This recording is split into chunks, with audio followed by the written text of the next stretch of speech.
All right. Rocking out with all of you tonight. A very special presentation tonight. I just decided to surprise all of you. This is obviously very random, and I didn't plan on coming on here and doing this. And I just was like, oh, let's talk about decoding, because that's what I'm all about, right? The majority of my life anyway. And obviously I wanted to clear the air on the comments from a lot of other great decoders out there on what the content I put out just a few days ago. And of course, Zach gave his response, and so many other people gave their responses, and it just, I laughed at a lot of them because of what they're all about. A lot of accusations, a lot of assumptions, and I wanted to come on here publicly and broadcast, and you can hear it straight from the horse's mouth, because I know a lot of you have questions. I have a little bit of some presentation I'm going to be bringing in based upon what Zach had said, and it's just amazing how people just love to be led, right? People just love to be led, and people love to follow, and that's it. And they don't really give any of their own thought process. They don't take any of that thought process into consideration. So, welcome out, everybody. Thursday night, Thor's night. It's the night for Venus. I'm going to keep this as loving as I can. But as most of you know, if you're here, I put out a video just 2 days ago breaking down Zach's expression from his channel, Gematria Effect Sports. And I was very respectful, and then I still get some people in there clowning me. And of course, that's not being respectful. My intention was to be completely respectful, beyond what anybody else thinks they want to add to that. My intentions were to be respectful and courteous, and I was. And I also, since I'm on this, I wanted to let everybody know, when I do, they're not mocking you. I'm not pointing that at Zach. I never have. Many people think that's what I'm doing, but I'm not. Because I observe the decoding world like a fine-tooth comb. I primarily spend 8 hours a day decoding. I've been doing that for years and years and years, for the majority of my time. And the decoding world has gotten into the expressions of mocking and rituals, and that's what people are saying. So when I have said these things, I am no way, shape, or form pointing at any one in particular person. This is at pointing kind of pointing the finger at the generalized population of the decoding world. So I just wanted to tell all of you that. You don't have to believe me. But what I have no reason to lie to any of you watching this. Those of you that are from Zach's channel, welcome out to this channel.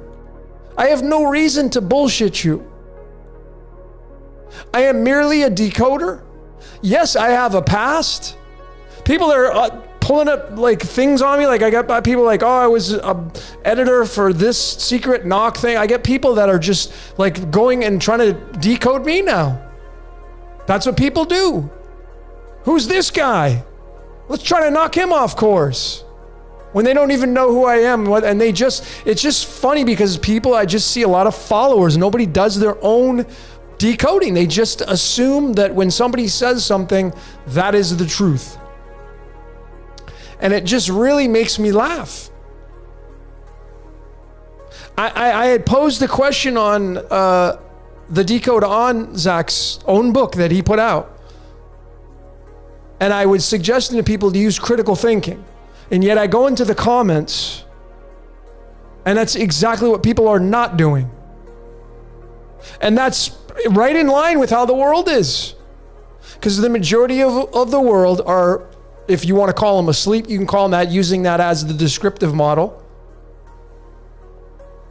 Most people would rather have the things created than the power to create. They're not awake in a sense. And remember, you got to be respectful of that as well, because you at one point were a sheeple. You at one point were asleep. So when I went through the decode with Zach, I even said, hey, go subscribe to his channel, buy his books. if you resonate with his information. He's a great decoder. I'm not taking that away from him. Him and I do not see eye to eye together, and that's totally fine. But where can we just bury the hatchet and just be like, okay, you believe in that, I believe in this. We're both decoders looking for the same thing, truth. And then, Zach went on there and said that basically it's ridiculous to think that there's not man doing this, and that's ridiculous and it's not truth. But will just remind everybody, you see, it's your truth that matters. So don't use absolutes. I know that I say them, but in the beginning of my videos, I put a disclaimer and I say, these are my truths. And as I continue to do my live podcasts, I have continually suggested to all of you great decoders you're looking for the truth, but your truth is not going to be the same as mine. And I just want to clear the air because, look, I not only did I praise him and say, hey, this is no disrespect, I also said he's one of the main reasons why I got involved in decoding. Him and Marty Leeds and some other people, Santos, even though Santos is not like a decoder like myself. But then I get these things, these are things that I don't like about Zach. Zach saying, oh, he learned that from me. No, I didn't learn alchemy and decoding the periodic table from you, Zach. That's a complete falsehood. That is absolutely not true. That methodology of decoding the periodic table and utilizing that in my decoding efforts was strictly on what I observed through my own decoding and my research. Sure, there are plenty of people that have used the periodic table in the past, but I don't feel as anybody's brought it into the limelight like I have, and I'm not saying that to pat myself on the back. I'm not looking for trophies. I don't care about that stuff. I'm not interested in how many subscribers I get. I don't have a large Patreon following, but that doesn't mean that you should discredit my work. Just because Zach's been at it longer than I have doesn't mean you should discredit my research. You have to figure out what is going to be true for you. I am my own person. I also wanted to let everybody know I am not a Mason. I have said this so many times, but people just don't get it. Yes, I visited a lodge in Las Vegas when I lived in Las Vegas, kicking the idea around of maybe going there and maybe checking it out. But I went in there and I realized it wasn't for me, so I left. You don't have to believe me. A lot of people are probably not going to. A lot of people don't like the tone of my voice. A lot of people don't like the way I present my information. A lot of people don't like the way I play my music in the background. No, a lot of people don't like a lot of things about who I am. I'm not a people pleaser, folks. I strive to be as respectful as I can to all of you in the decoding world. Yes, I don't agree with a lot of the decoders out there, but that's me. It's on me. I don't owe anybody any apologies. I certainly don't owe anything to anybody for that matter.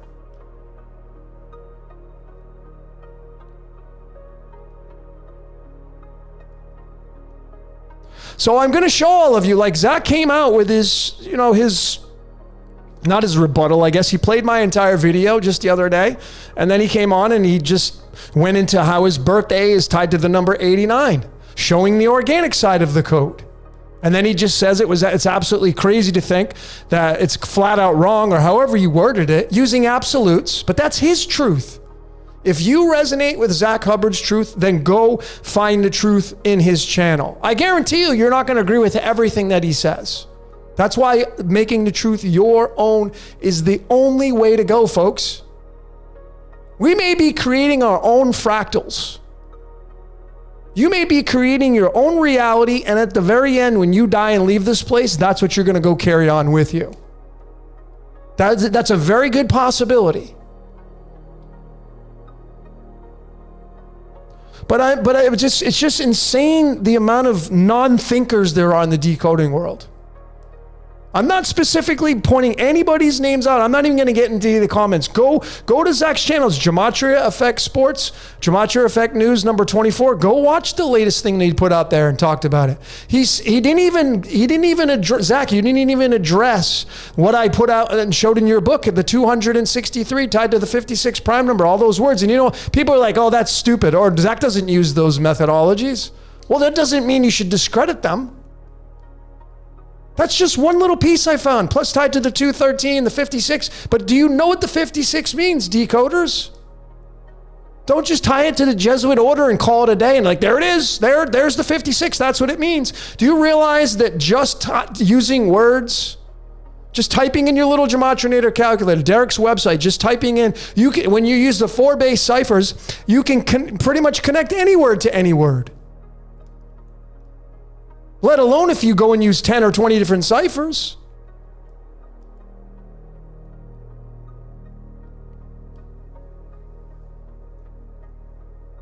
So, I mean, Zach was actually pretty cordial. But he's him.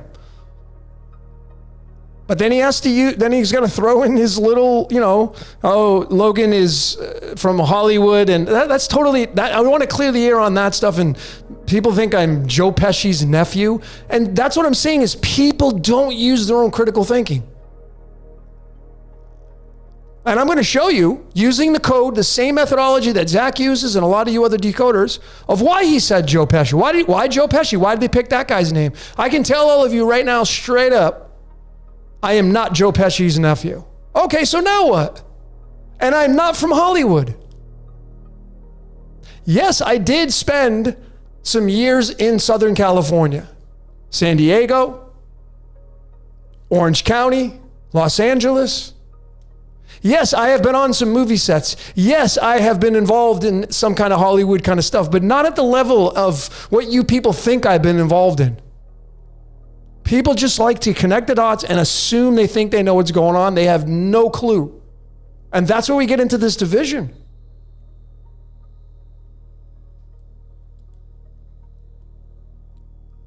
So this is not to defend myself. This is to clear the air so you know the truth right from the horse's mouth.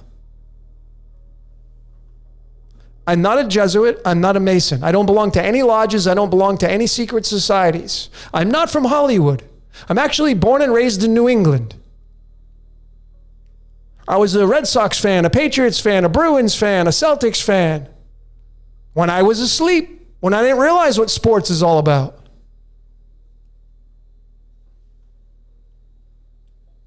I moved to California in 1998. I was in the United States Air Force, stationed overseas. I served during the Desert Storm in 1993. I don't really talk about myself. I have sprinkled it in here and there.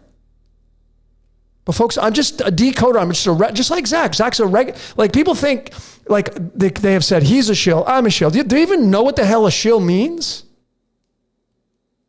Just amazing, these people that put these comments out. They have absolutely no content. They're just straight up consumer parasites. And they just want to sit there and critique your work when they're not even putting any work out themselves. Amazing. They don't even know firsthand what goes into research, but yet they're there to try to smash you and put you down and say your stuff doesn't have any merit, or when they don't even know what they're talking about. It just makes me laugh. For me personally, folks, I can tell all of you, again, being authentic, I'm putting out decoding on a trigonometry level like using math as the base foundation. Most decoders are just using basic timetable math, connecting words to numbers. Anybody can do that.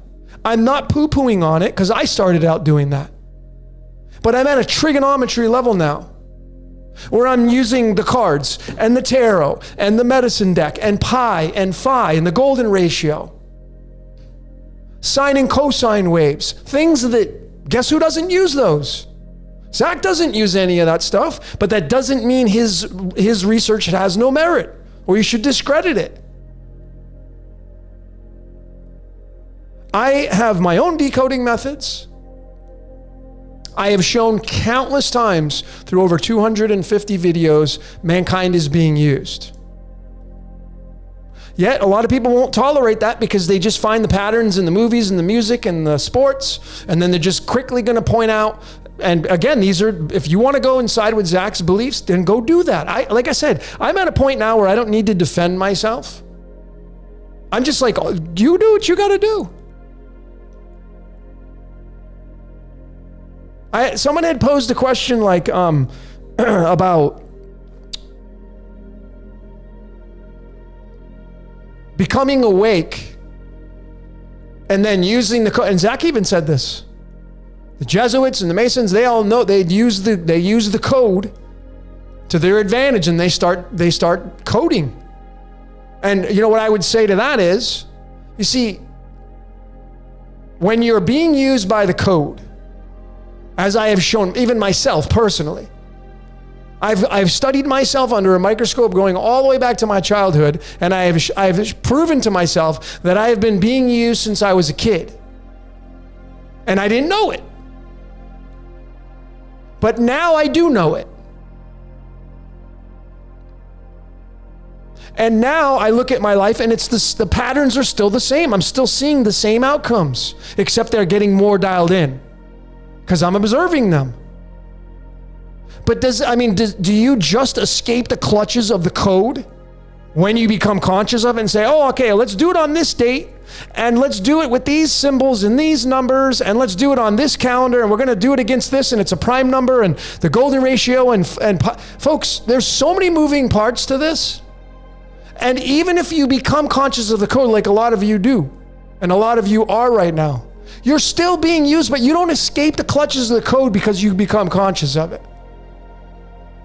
It's like you get a hall pass, like, oh, okay, now I know what the number 21 means, or now I know what the number 56 means, and so now I'm going to start doing things on day number 56 because I know what the 56 means. How do you know that your mind, the little voice in your head, as I have been saying, the little voice in your head, that owns you? The thoughts you have are not your own. So even if you become conscious of the code, doesn't mean you get a hall pass and like, okay, now you can do whatever you want to do. No, because I'm decoding ridiculous, dumb things that have nothing to do with mocking anybody or rituals or anything. And the same patterns are showing up with the people that are supposedly doing these things consciously. So no, you don't get a hall pass when you become aware of the code, folks. You just become aware of it. And as I have shown time and time again, you see, these are layers of decoding you're not going to find at other channels. Zach doesn't do this kind of stuff. And again, I'm not discrediting, I'm just comparing. But I use the tarot cards. I use the cards of illumination. I use the medicine. These are all layers that were created by separate people. And yet I can synchronize them with anything you want to decode. From the most basic to the deep rituals that people think are going on. Because you know what people do when they see evil? Oh, that can't be. How can they're doing it to do a sacrifice? Do you even know what you're saying? I'm not saying that people are not doing this stuff. Of course they're doing it. But are they doing it because they're doing it out of free will, or are they doing it because they're being used and it appears that way?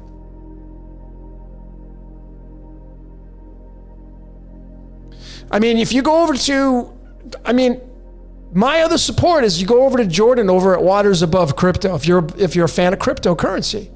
And Jordan, the great person that he is, he has shown and supported, I'm not even going to say proven because that word is frivolous here. I'm saying supported, because really it comes down to an opinion and theories. Jordan over at Waters Above Crypto has shown time and time again that the cryptocurrency market is controlled by the moon patterns, the cycles of the moon and the sun, the full moon, the new moon. And I have shown time and time again, the sun and the moon run this reality along with the 13 zodiac signs and then some. Astrology comes into mind. But see, if you're not decoding at these layers, you miss these points. And then you're probably going to resort back to the surface of decoding and, well, it's the Jesuit order. They're doing it. Yeah, they're doing it, but their minds are not their own. They don't get a hall pass because they may become conscious. I'm conscious of the code, ladies and gentlemen. And yet my decodes, my timestamps, I do all my videos improv. I don't plan, I don't edit them out. I'm not sitting there, oh, it's got to end at this time because it's got to be this. I don't do any of that stuff. I don't have to because the code is using me. So when you see my times, I've decoded myself so many times. I've shown being very transparent, using myself as the example. How do you explain that? I'm not an agent. I'm myself. I work for me. I'm here in Mexico.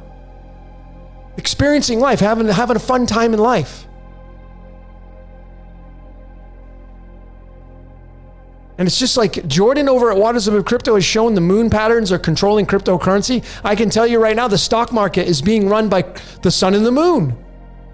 So you think man's not going to be run by something outside of this physical reality? I mean, where's the critical thinking, folks?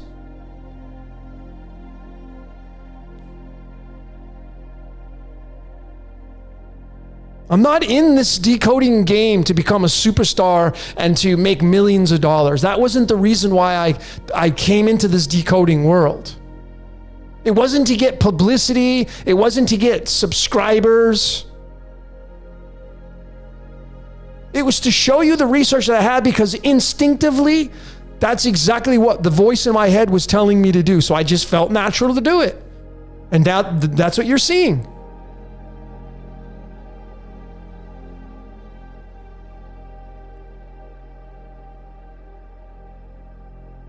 So I'm just gonna, that's my long rant. And yeah, I'm very passionate about this. And again, some people can't handle my personality. They think, I don't, whatever they want to think about me. It's just me being super passionate. Super passionate. And those of you that are fans of astrology, see, this is where another layer that I use in my methodology, astrology. I have Mars and Rahu right next to one another in the sign of Sagittarius, which is all about knowledge and wisdom. So of course I'm going to have that Mars energy to defend what Rahu wants to consume. But if you don't know what that information means, if that just comes like, what the hell does that mean? Well, that's a layer you're missing in the decoding world to show you that our lives are scripted. That's why you can go read about your card. Anybody that is here, you should know what your card is. If you're new, well, go look up find out what your birth card is. I guarantee you it'll be about 90% accurate. So the question I would pose to some of you that are new, how can someone, my friend Sharon, who's a card reader, she's been reading the cards for over 30 years. She's got a website. It's called itsallinthecards.com. Go type in your birthday. I guarantee you the passage that she wrote on your birthday and your card will be at least 90% accurate for the most people. How's that possible? How does a lady describe you without ever knowing you? Because she tapped into the code. The code uses her. Folks, we're living inside of a simulation. I don't know anything beyond what I'm telling you. It sounds good, but I know that this is not something that's real. It can't be. And that's why murder and killing and suffering and all the craziness, the logical explanation I've been able to come up with so far is the reason why it's allowed is because we live inside of a movie. A movie. And when you watch the movie screen, is it real? No, it's not. But you'll cry when you watch a movie. You'll get pissed off when you watch a movie. It's not real and you're getting emotionally involved with it. Why? And so again, how far do you want to go? Does it just stop at this level? Like, the human experience, that's it. There's no one watching us. That's crazy thinking. That's my opinion. We live inside of a movie. I decoded the Truman Show. Go watch those of you that are new, man, go watch my Truman Show decoded. Then come back to me and talk to me about what you think about how this reality works. And then you say, oh, it's Hollywood. Okay, well, I decoded Thanksgiving, the holiday. Go watch that. I brought history into it. And then, some people can say, oh, that's been botched. It's like, are you going to always go back to this has been changed, that's been altered? Where are you going to draw the line? And then you get into sports and you sit down and watch a sports game and you see all this background static going on. People wearing t-shirts and spray paint here and this and you can see the code. Those people are just extras in the background. And yet when you start to decode those things, you realize that's the code expressing itself. Yeah, sure. Coaches and referees, they throw games, but their minds are not their own. They're just being used. Do we have any free will to actually maybe say, well, I'm going to go throw that game? Maybe. I'm not going to leave that out. But we live inside a reality that's not real. and it goes in cycles. If you study the esoteric, if you're a fan of the esoteric, and then you study like sacred geometry, get into those like really spiritual sciences, torus fields. That's why I love hanging out with Santos, because like him or not, man, he goes into real sacred geometry and frequencies and vibrations and torus fields, things that you're not going to see on other channels of decoding. Most decoders are just bringing in the mainstream and that's all they're decoding, and they think they got it figured out. Well, guess what? The same results that you're finding on your decodes of your sports and music is in the same kind of patterns in sacred geometry and the golden spiral and the golden ratio and pi and the cards of illumination and the tarot. The patterns are all the same in all this stuff. And then you bring astrology into that and looking at the charts. Folks, there's so many moving parts. Every single person would have to be in on the conspiracy. So again, I don't take away that mankind is actually fulfilling the blueprint. But the mind of man is being used. And this reality is not real. It's a game. And there's a game master. Squid Game came out. Squid Game will tell you that. Those of you that watch Squid Game, you got to pay attention.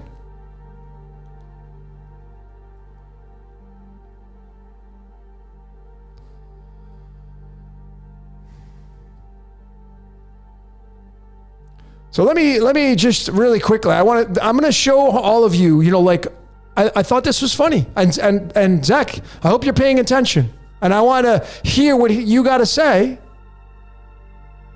about what I'm about to show you. Coming from your mouth. And then again, this is with all respect and love, man. I respect your work. I respect what you do. I just don't have the same conclusions of you, but I'm certainly not going to say that you're a shill or you're an agent. I don't know you. I don't know the guy.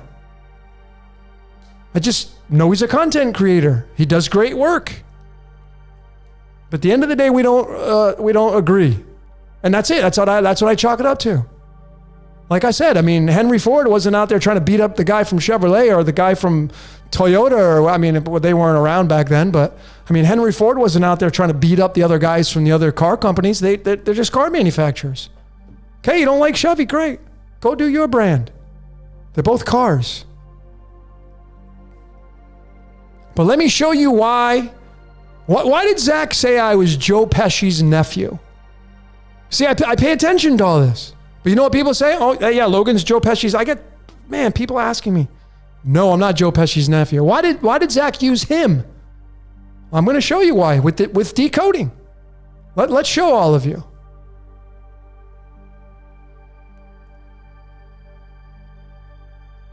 Start with this right here. Now, obviously, the comedy comes in right away. This is what he said. Logan's Joe Pesci's nephew. Well, does it have anything to do with the Masons?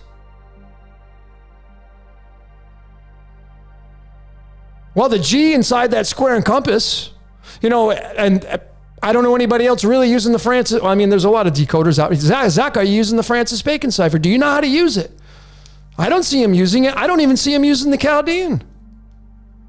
And again, I'm not trying to discredit him, but these are questions I ask. Why are you not using these? Maybe you don't want to. But the reason, I feel one of the reasons why the G is in the middle of the compass, I know it equals the number 7, which is tied to the crown chakra, but it's also tied to Francis Bacon, and Francis Bacon is a very specific cipher because it's tied to Dog Latin and the Vatican and their language. And it uses the numbers 1 through 52, uppercase and lowercase alphabet. And the capital G is the 33. Does this mean Joe Pesci's a Mason? See, people that are in the decoding world, they're going to find, the new people anyway, they're going to find this and they're going to get all excited. Oh my God, Joe Pesci's a Mason. I don't even know the freaking dude. He's a Hollywood actor. That's all I know. Maybe he is. But when you find these basic outcomes, it's very unwise to just assume that you think you know what it means. So why did Zach call me? Why did he use Joe Pesci? Well, How are you to describe this? Are we to assume that Zach was sitting secretly behind the doors before he came on to say that I was Joe Pesci's nephew, and he knew his name was 67 in Chaldean, and Joe Pesci's full birth name is a 67? Are we to believe that? A lot of people would. Immediately they would. This is basic decoding right here, by the way. This is very unreliable, by the way. It's a starting point, and it is something you can use as a foundation, yes. But are we to believe that Zach used Joe Pesci and his name to say I'm his nephew because his name is the same match in Chaldean with the 67? And of course, you know what the 67 is if you're a decoder, the 19th prime number tied to the sun. So I decided to look at their timestamps. Joe Pesci, born on February 9th. Zach, as he has showed in his last thing showing that, July 21st. And it's a span of 163 days. Counting the date from date. Not the days on the calendar with the years, because they're born on different years, but just the day-to-day calendar. And lo and behold, it's the 38th prime number. Those of you that are subscribers of mine know my channel. It's the time loop. 19, 20, 37 and 38, 46 and 47. 19, 27, 19, 37, 46. But the 38 is there. Those of you that are new, you're not going to understand what I'm saying. You'd have to start watching some of my decodes. But it's a prime number. Why did he choose Joe Pesci, and how does his timestamp turn into the 38th prime number? Well, how about this guy? This guy right here, most of you know, 2017, the worst mass shooting in the history of the United States. The Route 91 Harvest Festival in Paradise, Nevada, right next to Las Vegas. It was actually in Paradise. This guy, Stephen Paddock. Now, whether or not he was the dude, I don't know. I wasn't there. Neither were probably any of you. And even if you were there, there's no way to say, oh yeah, I saw him up in the window. But this is the guy they pinned it on. His birthday, April 9th, is that card right there, the Queen Diamonds, as I've been showing how relevant these cards are. Another layer that I use that most people don't use are the cards. 52 cards, 52 weeks, 4 suits, 4 seasons. These have everything to do with our reality. And this right here is the Queen Diamonds, 38th card in the deck. And again, I go back, is there any relevance to this as to why Zach chose Joe Pesci? And the tie into his timestamp for the birthday and tied into that card. And why am I showing this guy? Because see, this movie right here in 1962 that came out called The Manchurian Candidate, the entire process of this movie and what it was all about was the mankind having an implant and they're being used. 2004, Denzel Washington came out with a remake of it. Queen Diamonds. 38. Remember that Washington, D.C. sits at 38 degrees north latitude. What do you think runs Washington, D.C.? It is not man. They're being used. Like good little puppets. So, a lot of you are just going to laugh this off that don't really know my channel. You'll be like, oh, that's stupid. That's dumb. Well, it's because you don't understand it. You don't understand it. You don't see the code at a deep level like this. You just got surface stuff like, oh, that word equals that word. This is basic decoding right here. Yet some of you, that's all you rely on. It's time to stop doing that, folks. This is why I'm showing how ridiculously coded Zach is, and he doesn't even want to own up to it. He just wants to continue to, I know he admitted that there's an organic side, but Zach, is this organic, or is this you actually sitting down consciously and saying, oh yeah, I chose Joe Pesci because his name matches mine in the Chaldean with 67. You don't even use Chaldean.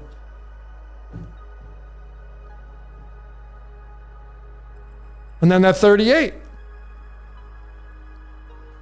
So really quickly, why Chaldean? Most decoders, not in my subscription channel, but those of you that follow Zach's work, and again, not to discredit his work, but why are you not using Chaldean? Because he doesn't use Chaldean. Yeah, I know he's used it, but he doesn't use it as a foundation. Why? I don't know. But those of you that have questions like, oh, why does Logan use Chaldean? Chaldean's this. I'll tell you why, because it's the most pure cipher. Right in front of you is the 26 letters in our alphabet. 103. It's not just any number, it's the 27th prime number. Linked to those two words on either side, golden and currency. Why golden? Because it's the sun. And we're talking about currency because that's what this reality lives off of, is currency. What is your currency? What kind of currency worth are you? And just remember that Chaldean, the word Chaldean in the Chaldean numerology cipher equals 27.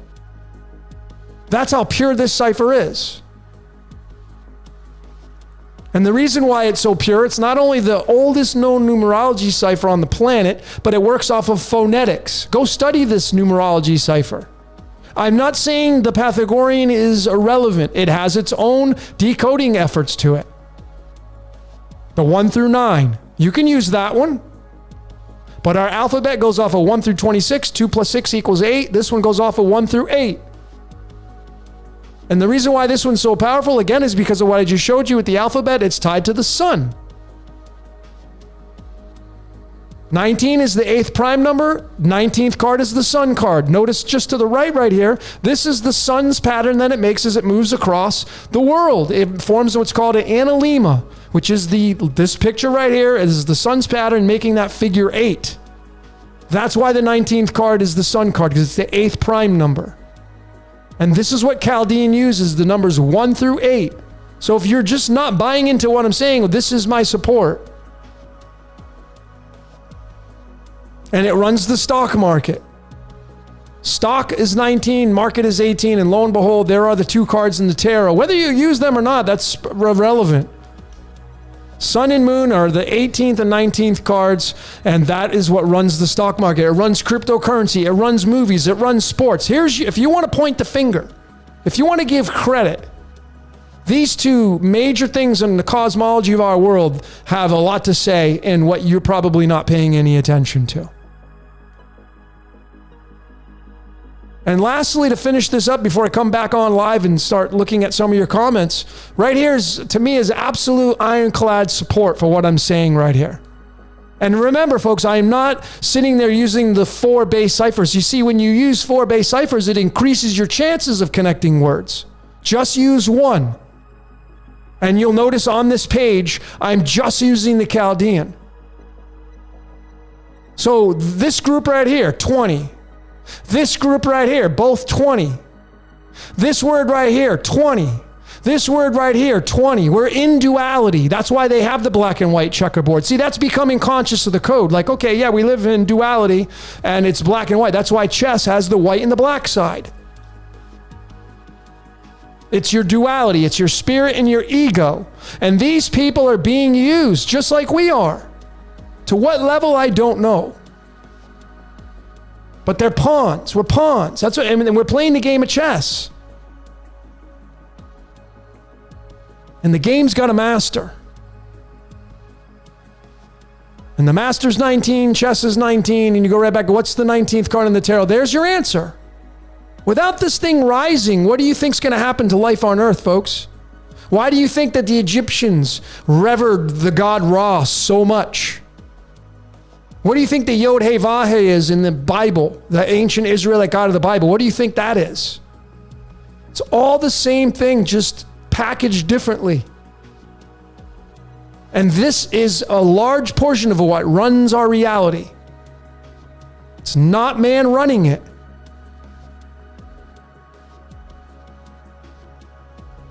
And lastly, to finish this up before I come on camera again, the game master using just the Chaldean as a 32. How many rays are you going to count here? 32. Now, again, then some of you are like, oh, there it is. The Jesuits, they're the game masters. No, they're not. They're being used. They're doing their job. You don't have to like their job. Yeah, we can say that they're killing people. A lot of people kill a lot of people. If you're a serial killer, does that make you a Jesuit? No. It doesn't. It doesn't qualify you for that. But it's 32. 32 degrees is 1 degree below the 33. 32 degrees is 0 degrees Celsius. 0 is the Fool card. 32 is the degrees at which water turns into a solid. Physicality, matter. It's where spirit turns into matter. 33 degrees is when water turns into a liquid. It's just that simple, folks.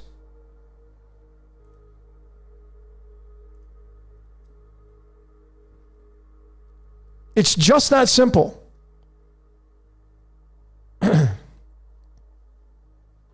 So that's my support. And that's it. You don't have to agree with me. You don't have to believe me, and you can think whatever you want to think about me. But I would just encourage you to be careful what you write, because you're writing things that are just completely falsehoods about what you think you know. And I'm not talking about the decoding world. I'm talking about me or Zach. I see the thing even with Zach. Like, I'm not trying to, I don't even know the guy, but I think it's ridiculous when people are saying, yeah, he's an agent, he's a shill. How do you don't even know the guy because you don't like his work. So now he's the big bad wolf. It's just insane, this world that we live in today. People do not use critical thinking anymore. They're just so easy to point the finger and pass judgment when they don't know a damn thing about anything. I've gotten a lot of requests like, oh, you should debate. I have no interest in debating Zach. We wouldn't get anywhere. Because at the end of the day, we're both decoders, but at the end of the day, he thinks man's doing it, I think man's not doing it. And that's it. There's no reason to even debate on it. Just keep doing you, I keep doing me. I think what's important is people are waking up to the fact that this reality is pretty messed up. And there's a code that's running it. Any decoder at this point that's watching this transmission would not stray away from that statement. There's a code, and man is under the thumb of that code. Whether or not you think man is constructively and consciously doing that, then we go into layers that we can divide into.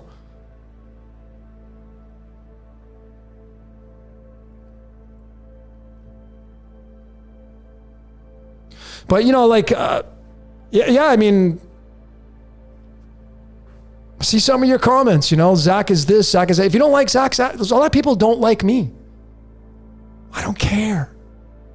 And I'm sure Zach doesn't care what you think about him. He's just doing him. And you know what he's doing? He's just defending his work. That's why I was probably called Joe Pesci's nephew. What else is he going to say? Which again, I'm just clearing the air. I'm not Joe Pesci's nephew. I don't belong to any society. I'm not from Hollywood. Don't assume or think you know what you know about me. If you want to know about who I am, start watching my content. Start watching my What's Your Questions. But I can't just introduce you to the methodology that I have discovered and use when you're at a basic decoding level of just connecting words to numbers. I can't, you can't do that. You can't take somebody that's doing their multiplication tables and start teaching them, equation formulas and trigonometry. You can't do that. You can't just jump from you can't take somebody learning pecking the keyboard to becoming somebody who writes 80 to 100 words a minute. It takes practice.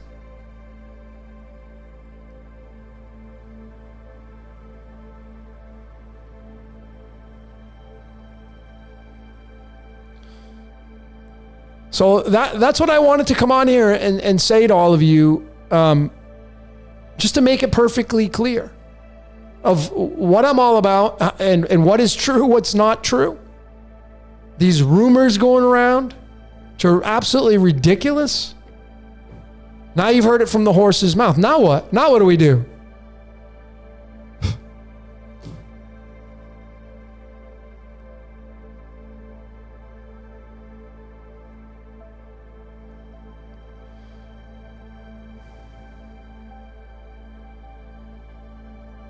No, I don't teach trigonometry. I'm using trigonometry as an example of the level that I'm at, that I'm teaching at.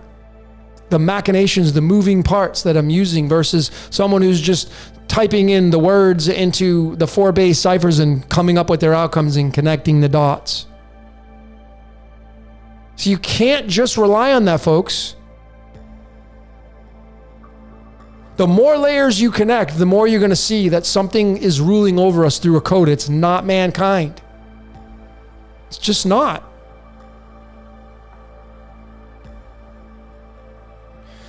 So let me go through some of your comments. I'm not pulling any cards. I wasn't coming on here for that. I'm not doing my normal. This is not a what's your question. I just wanted to have a discussion on what has transpired. And, you know, I knew that putting that video out would stir the honeypot. But I didn't do that to stir the honeypot and get the bees all agitated. That wasn't my agenda. That wasn't my intention. My intention was to pose to you to use critical thinking on something that I found in someone else's decode. That they weren't paying attention. Zach wasn't paying attention. He wasn't counting the words. And then you can't discredit that because, oh, well, he doesn't use that as his methodology. Well, I do. It's not the first time I found this kind of stuff. How do you think I discovered it? Because I've used it before. I just don't use it that much because it would just, people are trying to get their minds wrapped around what I do now. I'm trying to get the sine and cosine waves, the markers of numbers. I'm trying to get that out into the community. And that's challenging.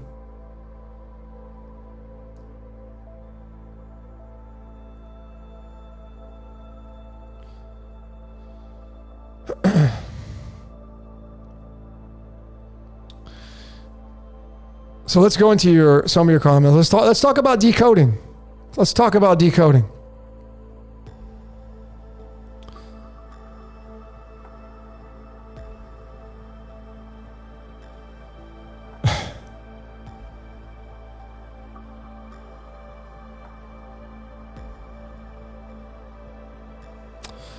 So let me also clear the air on something, okay? There was a time when I reached out to Zach and I couldn't get a hold of him. So I was able to find his mom. I emailed her and she sent him a message and he quickly got back to me and I said, hey, let's do a podcast. I think this was like 2 years ago. I don't remember. Maybe it was last year. And then I had said on one of my lives, I'm like, I told him what happened. Like we were supposed to meet up. We didn't. I don't know what happened. I don't know. And then last year, Zach came on one of my What's Your Questions. I don't remember what number it was. And I let him talk. And he talked and he talked and he talked and he talked. And what he was trying to do was to prove his point, which I get as a decoder. But we just, at the end, we just don't see eye to eye. So that's another truth I wanted to tell all of you. Like I tried to get together. I worked on that. Didn't work.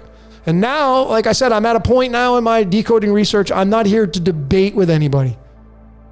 I've seen people do debates and they become nightmares without a moderator. And even with a moderator, you can't debate live. I'm in Mexico. So, and again, I'm at a point now where our division, where we kind of split roads, is one party thinks man's running this reality and the other part, well, partly thinks man's running it. And I think that man isn't running anything at all. And that's it. That's the end of it.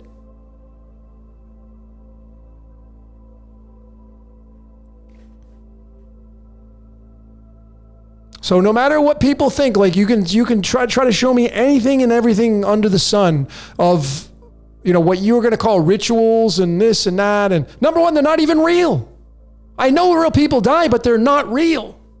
Because this whole reality is not real. That's why all this craziness is allowed. Because it's a freaking movie we live in.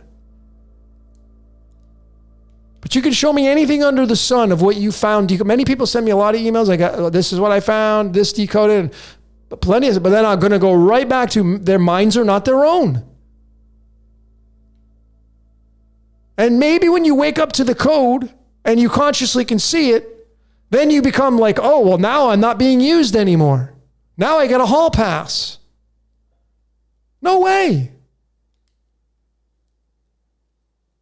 You don't get a hall pass because you become conscious of the code, folks. You just get more in tune with it. That's what I have found through my research, that I have supported time and time and time and time and time again.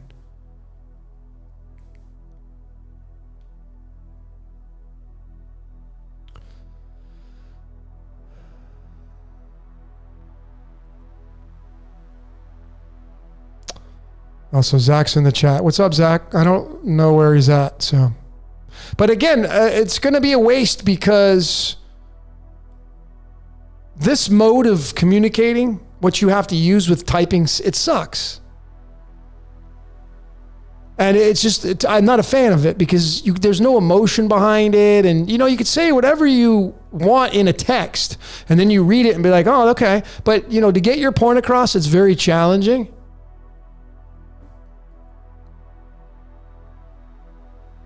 So Zach's saying that he invited me last year. I will authentically tell you that I don't remember getting an invitation last year. But I could be wrong. But I think if you did invited me, at that point I was like, I'm not even interested. But at one point I wanted to. But again, it's at this point now it's a moot point because I wouldn't even entertain it because, again, we have differences of what we think how this reality works. And at the end of the day, that's it. So the one thing we do get right is the decoding. He has his great methodologies. He does amazing work. I give credit where credit's due. And then I have my research. And we find our stuff. That's it. But at the end of the day, it's going to come down to what's running this world. He's going to say it's the Jesuits and the Masons and whatever else he wants to point his finger at. And of course, there is truth in that because these people are actually acting out these kinds of scenarios, but their minds are not their own. They're being used to act it out.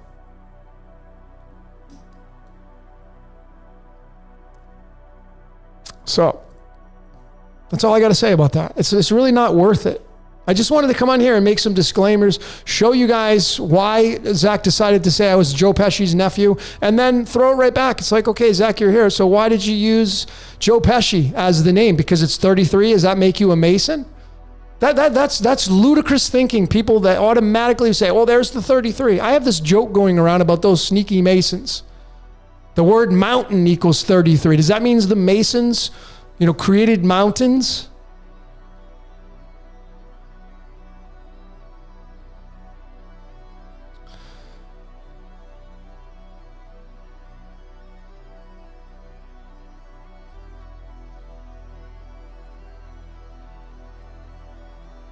So anyway, if Zach's here, Zach's here. If he's not, he's not. I'm not interested in reading stuff. It's just you can't get your point across. And that's respecting everybody here. It's just like phone calls. I mean, I'm not a big fan of emails. That's why I do my lives and then I take phone calls and then you can speak what you want to say. But again, you got to make the truth your own. That's all that matters. I'm not trying to be better than anybody. I'm just doing me. And I know deep down inside, Zach, that's all you're doing. You're just doing you. You have a brand. You earn income off of that. It's a machine now. I get all that kind of stuff. You're a content creator. I get all that.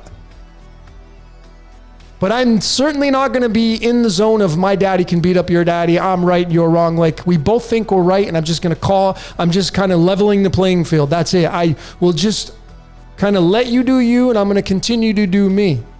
But again, I go back to your book and you never answered the questions that I posed. It was just, maybe you just missed it or something. You went into your birthday and being tied to the number 89 and perhaps you were showing the organic side, but then you quickly went right back into the meat and potatoes of your decodes, which was man is running the show and how do you discredit this and this ritual and all that kind of stuff. Because all those rituals and all those things happening in our world, number one, they're not even real. This reality is not real. So if you can't get that past whatever your mindset is, then we're kind of dead in the water. That's number one. Number two is you can decode anything and get out the same numbering patterns. And so then you draw the conclusions, okay, well, if nature has the same patterns as these people that are doing these things, what do you draft it up to as far as your conclusion and what comes to it?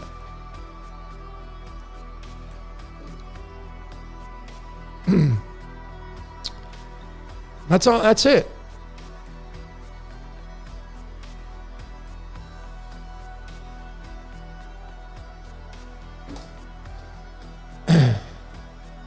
Have I been outside today? Yes, of course.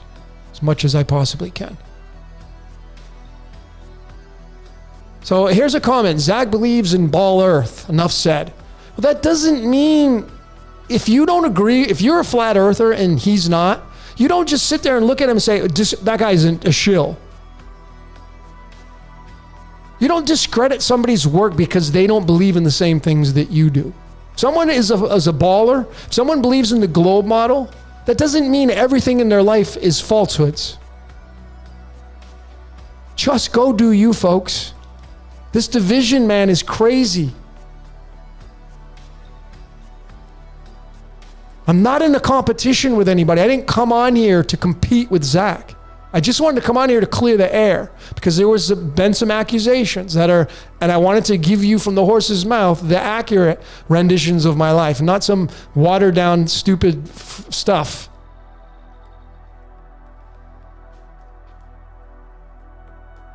You know, my intentions in this reality are to help people. That's my agenda. That's my intentions. I strive to not put people down.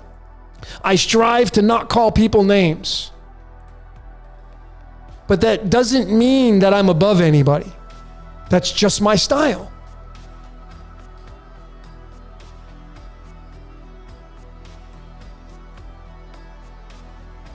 It's just my style, folks. You don't have to like my style. You don't have to like his style. You don't have to like Harry and Nigel over at Devil's Playground. You don't have to like Jordan over at Waters Above Crypto. You don't have to like these people. If you don't like them, don't go on their channel. You know, it's amazing. You get in, and I'm sure Zach would attest to this. You get people that are haters. We call them haters. They come on your channel and they just leave this bunch of nonsense. And then you go look on their channel and they may be a bot, but if they're not a bot, they're a real person and they're just hiding behind their avatar because they're too chicken shit to come out. And they're not even a content creator, but they're so quick to critique you and point the finger on what you're doing when they don't have any content of their own. It's just amazing. I mean, if you don't like Nike sneakers, you don't call it the company and start slamming them because they're not Converse or Adidas. That's what we have going on in the decoding world right now. It's just amazing. Just amazing.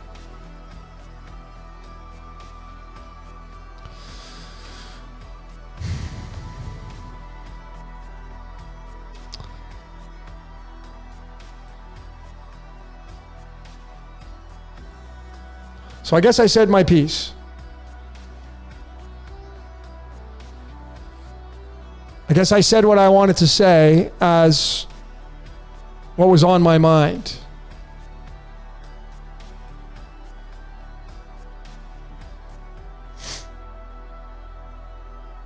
So what I will conclude with on this particular piece is that if you're new here, welcome. But please don't judge what you think about me based on watching one of my decodes. I have over 250, and that's a lot of watching time to get caught up. My methodology is very unique. It's very in-depth. It has a lot of moving parts to it. It's not basic decoding. It uses a lot of numbers and math and equations, if you will. And if just because you may not understand it or understand it doesn't mean you should discredit it.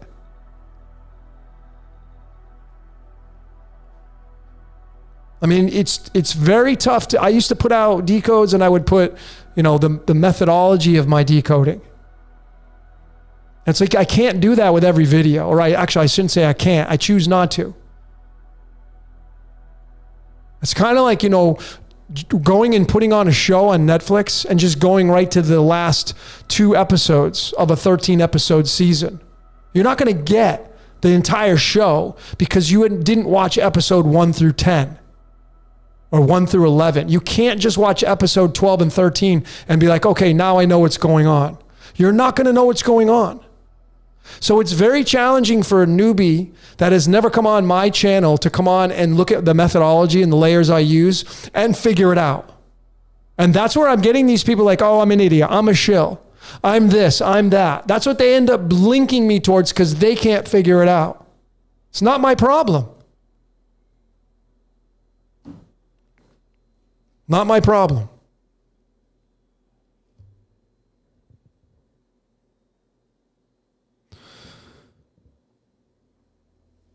So that's it, man. I'll say much love to you, Zach. If you're still watching, no hard feelings, no disrespect. I try to respect. Sometimes I fail at that, but you do you, I do me. And that's it, man. I'm just kind of calling the piece here, Like I'm not interested in competing, debating. I'm not interested in trying to compare notes and figure out who's got it right. I don't think that we'll ever agree upon our end result. And that's okay. I'm totally okay with that at this point. Because if I spend time trying to defend what I'm doing, that's going to take away from me going deeper into my research and putting points on the board. And that goes for you as well. There's no reason to do that. And ultimately, in the end, you know what it really comes down to is our egos. Our ego wants to be right. It doesn't want to be wrong. That goes for anybody watching this. That's not even in the decoding world. That's in your entire life. Everybody living today wants to be right. They don't want to be wrong because if they are wrong, they look bad and no one wants to look bad. No one does. That's why people make excuses when they're late for work. I'm late because of that. They're not saying, hey, guess why I'm early to work today? They're not trying to go around bragging about why they're early. They only make excuses when they're wronged or duped or screwed over, and then they'll try to point it on somebody else. Like it's their fault. It's not my fault. I didn't do it. But yet all along, it was them. It's because we're living in an inauthentic world. And we're all guilty of being inauthentic. And if anybody says they're not being that way, they're fooling themselves. And it just goes right into decoding and all the decoding world. I see it, and I'm not excluded from what I'm telling you. We're all inauthentic human beings trying to be authentic. But yet the majority of us can't see it because life gets in the way and you're busy doing your thing. Really what it comes down to is everybody wants to be right. So go make the truth your own. That's why I take a stand on making the truth your own. Doesn't matter what anybody else believes. It doesn't matter. It matters what you believe. That's it. And if you can agree in a group setting and get a group of people to agree all together, that's great. That's even better.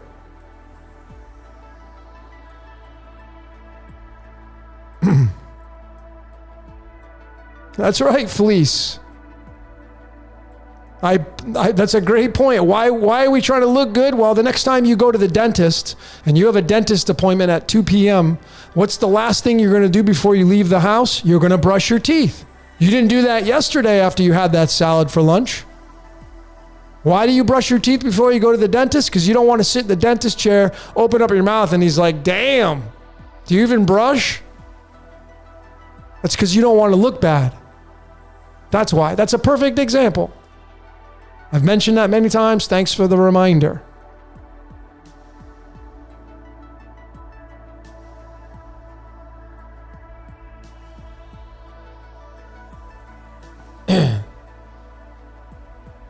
I know I also put out there, do I think superheroes live amongst us? Yes, I do. I also put out there my winner of the Super Bowl. And I gave credit where credit's due. I mean, I've said this on last year. I'm not like the sports decoder. Like if you want to get the goods on sports, there's other decoders. Zach's, that's his main thing. Go follow his work. Does it mean he's going to be right and get it right? No. I know other great decoders. I get a lot of text messages. I'm in contact with a few people. Great decoders. They stay in the shadows. Very smart. But anyway, I went out there on a limb and I put out my pick for Super Bowl 56. Last week, I said the Rams were going to win and represent, and they did. And then I think someone had posted something about the Bengals, and 4 days before the Super Bowl, I said, I agree. I think the Bengals and Rams are going to play in the Super Bowl. Does that mean I'm God's gift to sports decoding? No, I just got it right. Great. And if I get it wrong, I don't care. I don't have any money wagering on it. I guess if I had some money on the games, it'd be a different story. But I don't. Don't care. All that stuff is all, sports equals 27. Currency equals 27. What do you think sports is? It's currency. When a team wins, what happens to that team? They get currency. They're worth more money. Energetic gold. Gold currency. Gold currency is 44. So this is where we have the breaking off point. When you say, well, kill equals 44, gold currency equals 44. Well, which is it? It's both. But kill is only 44 in the English ordinal. It's going to be different in the other ones. That's why you cannot rely on numerology to figure out how this reality works.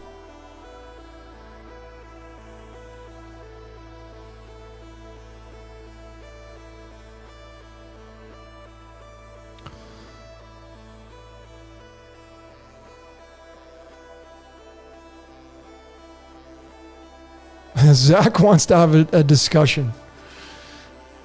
I honestly don't even know what you'd want to talk about. I think I just kind of said what I wanted to say, and that's it. Because the last time we got on the phone call, you were great at what you did. You connected all these dates and numbers and words, and what about this and what about that? And I think that's amazing. But at the end of the day, the splitting off point that you and I have is you're going to come to the conclusion that man is consciously doing this, and they're doing it to do these killings and rituals and sacrifices and everything else that goes into the things that you're finding. And I don't believe that. I think mankind is being used. So that's where the branching, and I think that it doesn't matter what we discuss. That's it in a nutshell. I don't need 15 minutes. I think mankind's being used and you don't. There's our discussion. It's just not, I just don't think it's even worth it. Not that I'm trying to hide, trust me. Because we did this before and I let you talk and you talked and you talked and we just kind of left it. We left it the same way that we're leaving it right now.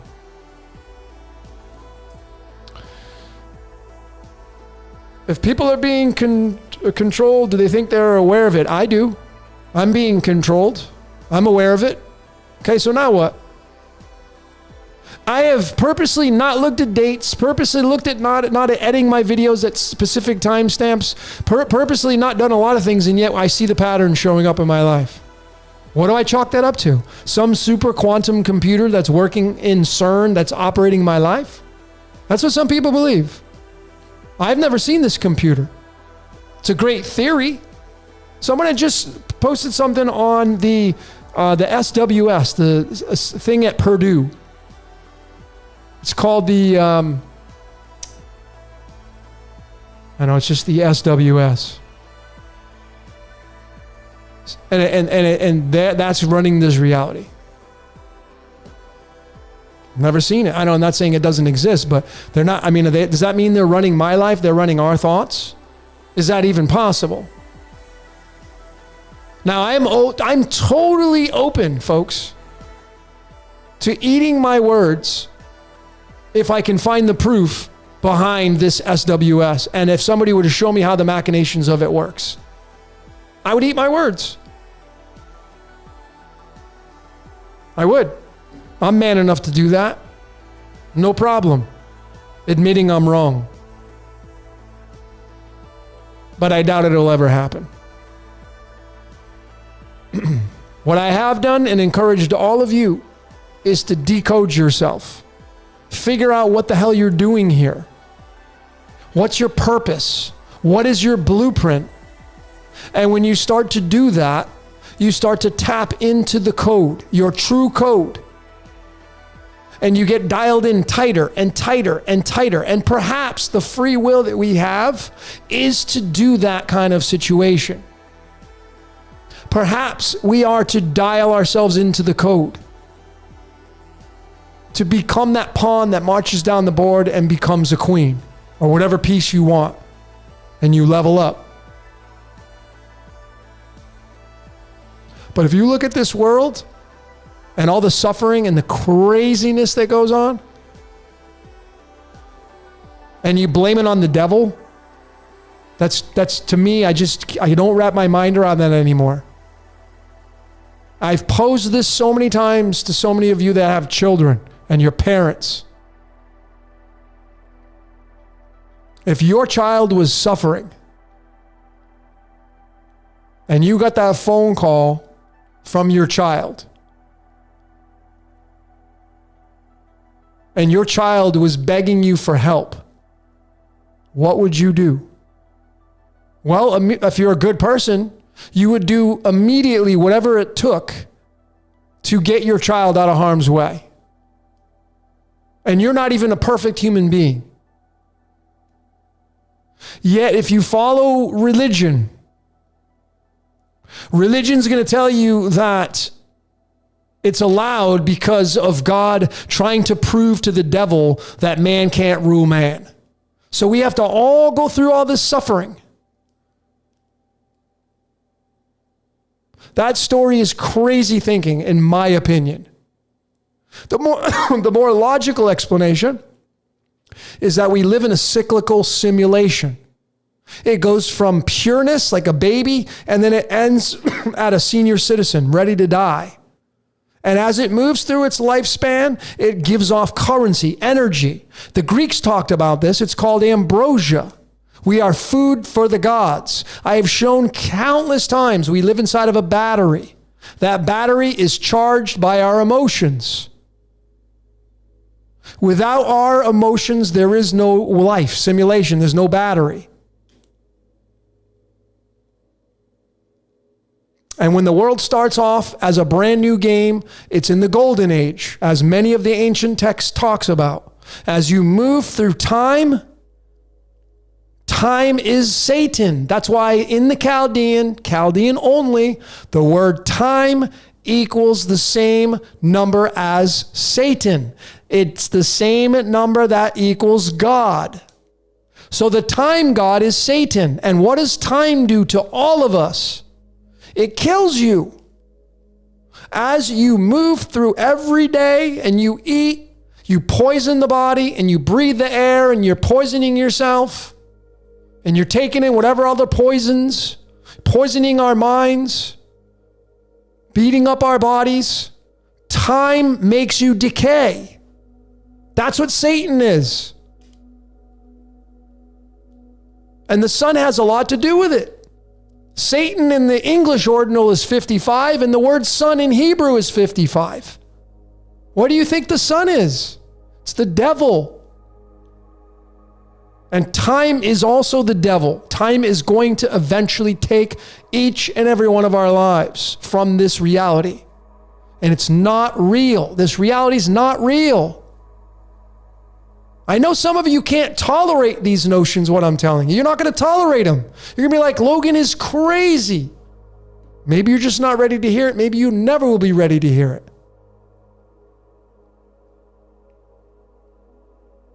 This game is not what you think it is.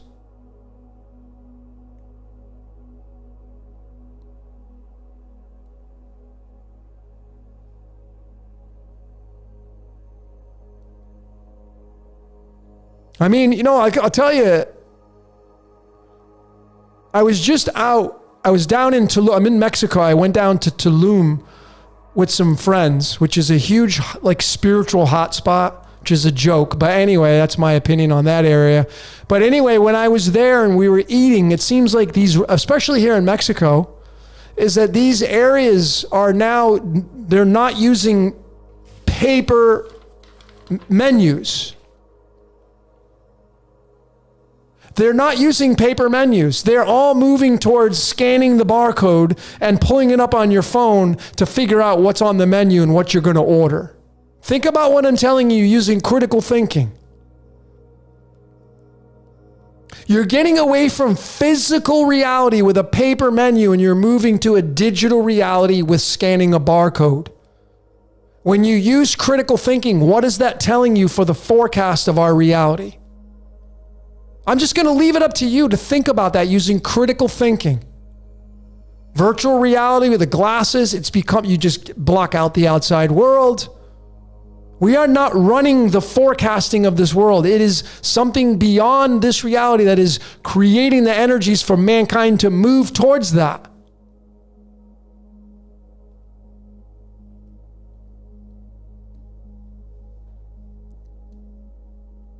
People don't pay attention to this stuff, man. I do. I pay attention to almost everything. Like you go to a restaurant and the lights are really low and the colors are orange. What does the orange color mean?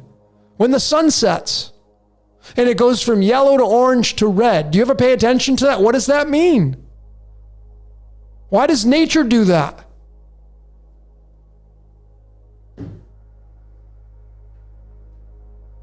The sun and the moon, folks, have so much to do with the coding of our world, and people in the decoding world, the majority of people, and I don't know if it's going to be you, I'm saying the majority, don't look at these layers. You're looking at a code that we invented. And I say we invented because man's being used, so essentially it's just a fractal down. When you stare in front of your computer, like the phone you're on right now watching this broadcast or your computer, someone had to make that in a factory. And that's your soul below. Whatever screen you're watching through, that's your soul below. And you're in the as above. We're in the hey, I'm in the as above world. And I'm just going to do the Baphomet.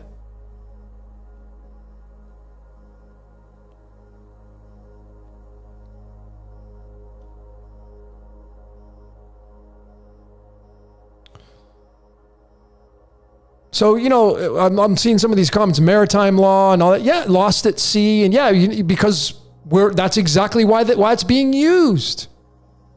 Maritime law and why water? But folks, your body's made up of primarily water. You're a water vessel. H2O, hydrogen and oxygen. Did you ever pay attention what that means? What is hydrogen and oxygen, which is your body is made of primarily of water? What does that mean? Does that have any relevance to how our reality operates?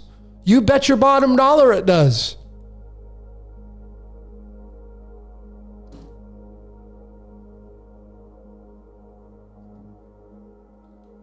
Barcode's part of the mark.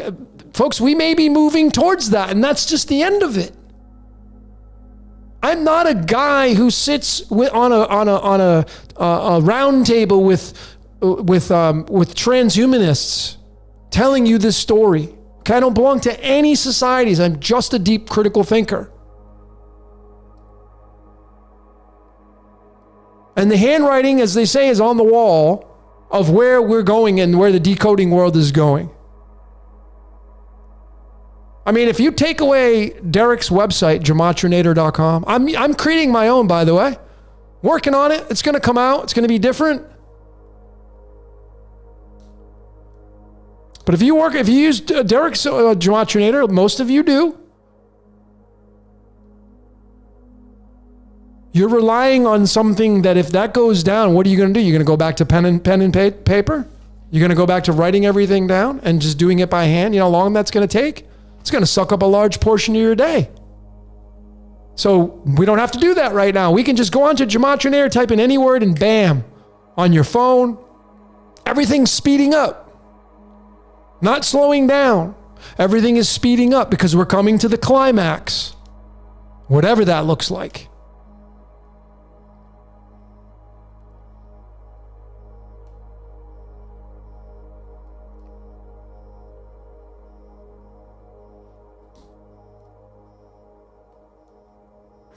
Going through some of your comments.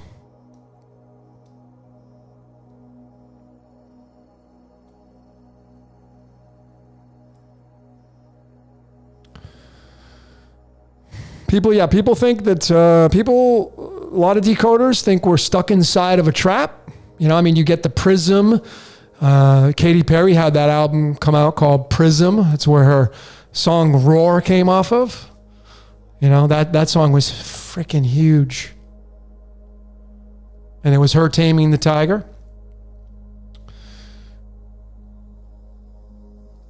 But a lot of decoders think we're living inside of a prism, which is a prison. And we are human, slowed down into physical matter. I think, let me just double check. Yeah, I forgot to even add this one. The word matter equals the number 20 in Chaldean, just like Mason, just like free, just like Jesuit, just like pawn, just like duality. The word matter is the number 20. All those words in the same cipher. I don't even have to use any other ones to try to get it right. Just the Chaldean, it's 20. 20. In the tarot, it's the Judgment card, showing you the picture of what possibly could be the outcome. Are we getting judged? Well, if you're a fan of religion, if you think you're being judged, that would have a lot of relevance to you, right? Here it is. Card 20, linked to the words Jesuit, Mason, pawn, duality, matter. Do you know how much influence these have and how much influence they have had and where they came from and the history and origin of these cards? They have a heavy influence of Judaism and Jewish mysticism because they have the Yod-Heh-Vah-Heh on the Wheel of Fortune card, card number 10. I've decoded so many things using these great cards. And I find the same patterns in dumb things that you would never think of decoding and the same complex things as you do find entertaining and interesting to decode from. How are we to wrap that up? Are we just to exclude the basic things in life that we don't decode to the more advanced things that we call rituals and sacrifices? Are we just to say that they're not the same thing? Folks, everything is inside this self-contained system. We live inside of a self-contained system. And we live inside the constructs of a battery. That's what we live inside, a battery. There's a negative side, there's a positive side. Even if you're not a fan of, like, the Jesuits. There's a lot of talk on that group. Have you studied the history of that group?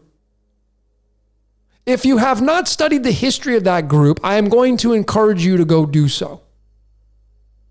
It is like any other group out there, the majority of them. They start off with good intentions, and time, which makes things decay. They get infiltrated. They get darker and darker and darker and darker until they become workers of the dark. But you see, in this reality, you have workers of the dark and workers of the light. That's how this game operates. They're being controlled by the angels and demons, however that looks. And when you study the Society of Jesus and you study their history and Ignatius of Loyola and go the backbone of that thing, and the only thing I can go off of is the research that I go off of, just like you. What it says in there, when they first started, back in the, 14 something, I think, I don't remember. Maybe I'm off on that. But whatever day they say they started, they used to have a retreat that they would bring people to in the mountains. And in the retreat, you'd go there for 30 days and they teach you about the angels and demons tugging at you all the time. It says it right on please, I encourage you to go read about the Society of Jesus. Not to try to deflect what's going on and what you're finding in the decoding world. Not that. I've decoded the Vatican, all the big top dogs in the pyramids, and I've shown these organizations are being used. The Vatican, go watch my Vatican Decoded, and then come back. If you're not a believer, then come back and you tell me how to describe what I showed you.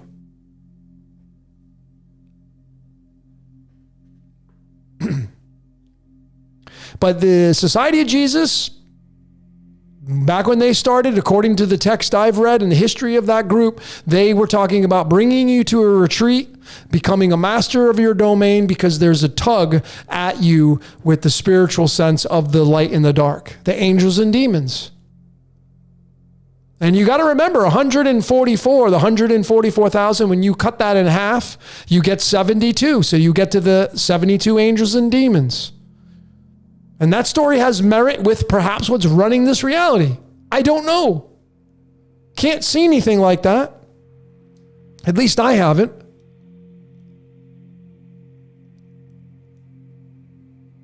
So you got to remember, folks, there are killers everywhere. They don't have to belong to a society to be labeled a killer. I have decoded serial killers. I have had a very large interest in these serial killers ever since I was a kid, because I was just always a deep thinker, and I was like, why the hell are they doing that? Because I could never do that. So it interests me. Like, why do they do that? And if you start decoding serial killers, you're going to find the same outcomes that you're finding in these rituals and these sacrifices that these other decoders are saying. You're going to find the same patterns. So then you would have to pose the critical thinking and say, okay, well, which is which?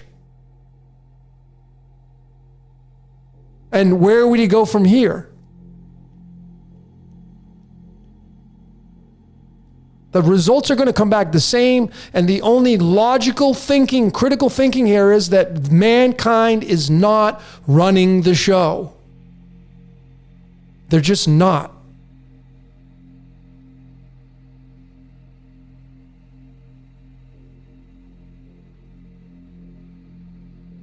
I've got killer in my eyes. Yeah, sure. I hope that's a joke.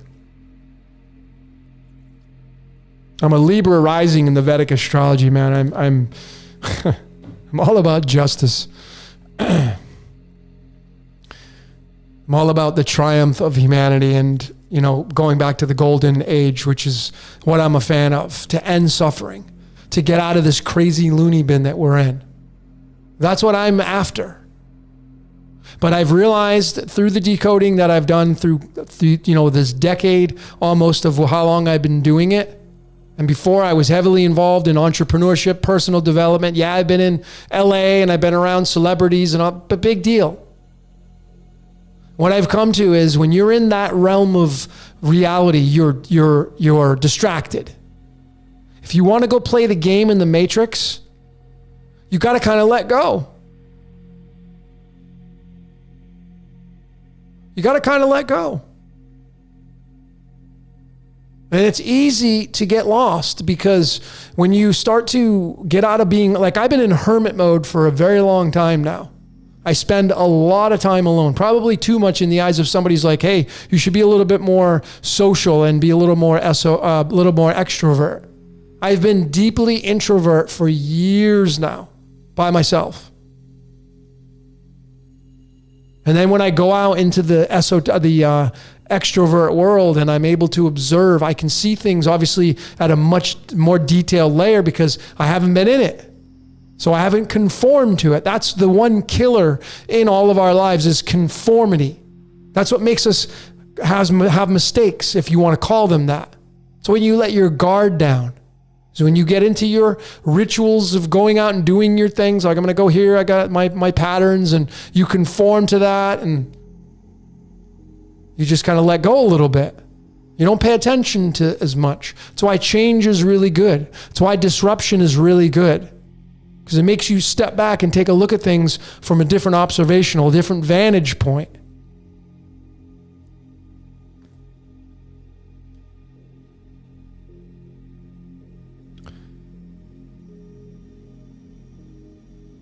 Do I think it's possible the golden spiral is changing to a hex? I don't know. I haven't looked into that point yet. But I can tell you, Halley 74, you see, the decoding that I do is not just decoding words to numbers and to dates and calendars. And it's not just on that. I go deep into the torus fields in physics and magnetism and electricity and dielectricity. Folks, these are huge pieces of how this decoding world operates and the machinations of our reality. And if you don't see these layers, you're missing a big element in all of this.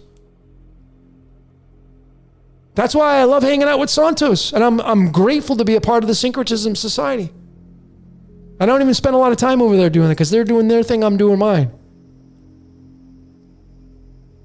But I get to hang out with great thinkers like that put you against the wall and make you think. You're like, oh shit, do I got it right?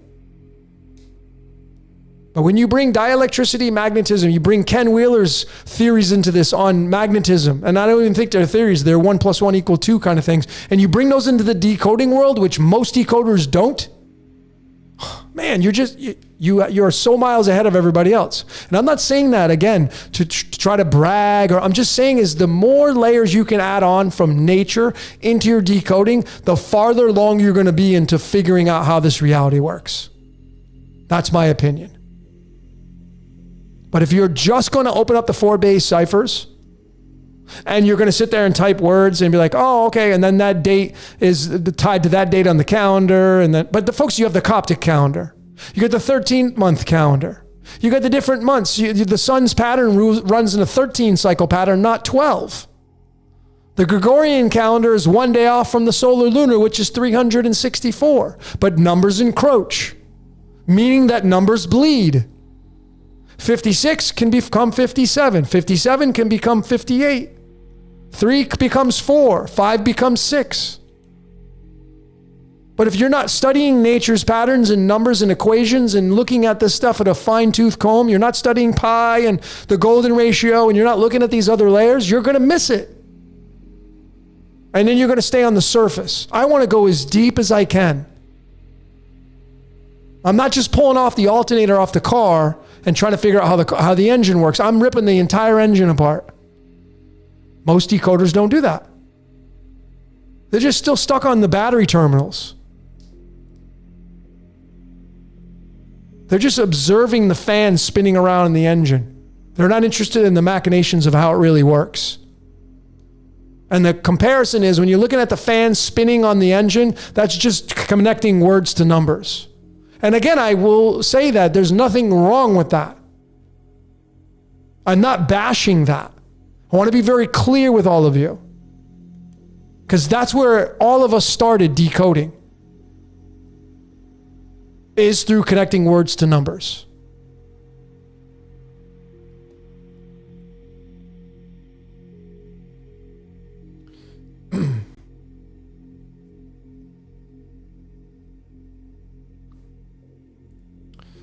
So someone's asking me about the Society of Jesus.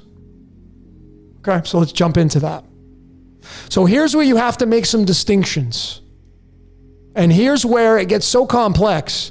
And again, if you're going to chalk it up to man, I think you're missing the point. And again, that is my opinion. That's where I'm going to branch off. I think man is being used and ruled over. So let's get into the Jesuits a little more. I've already showed the 32 rays of the sun in their logo. 32. Why 32? It's tied to duality. 32.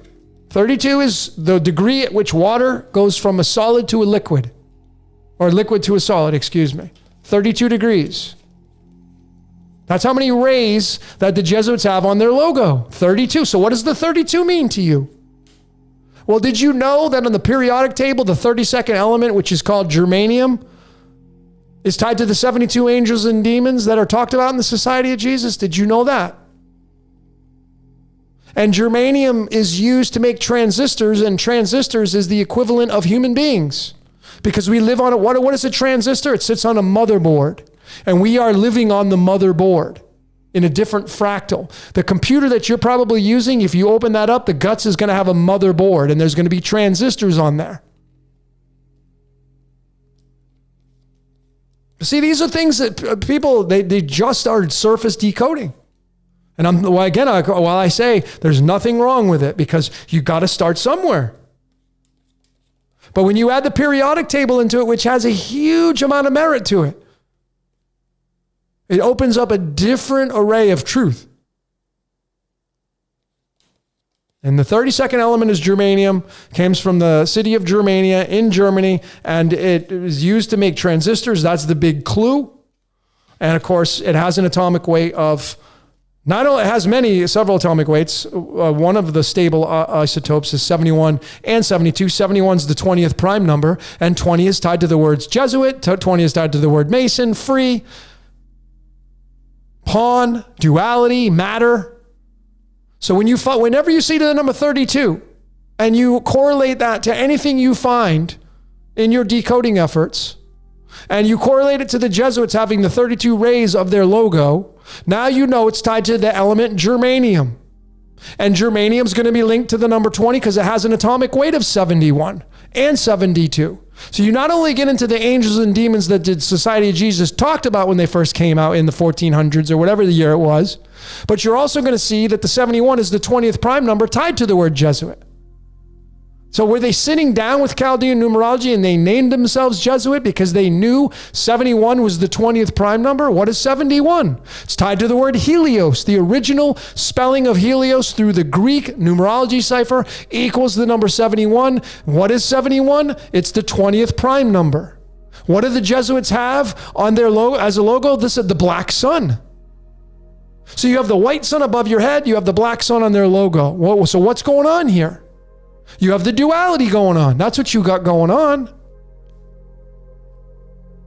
But you wouldn't have these facts unless you start using the periodic table.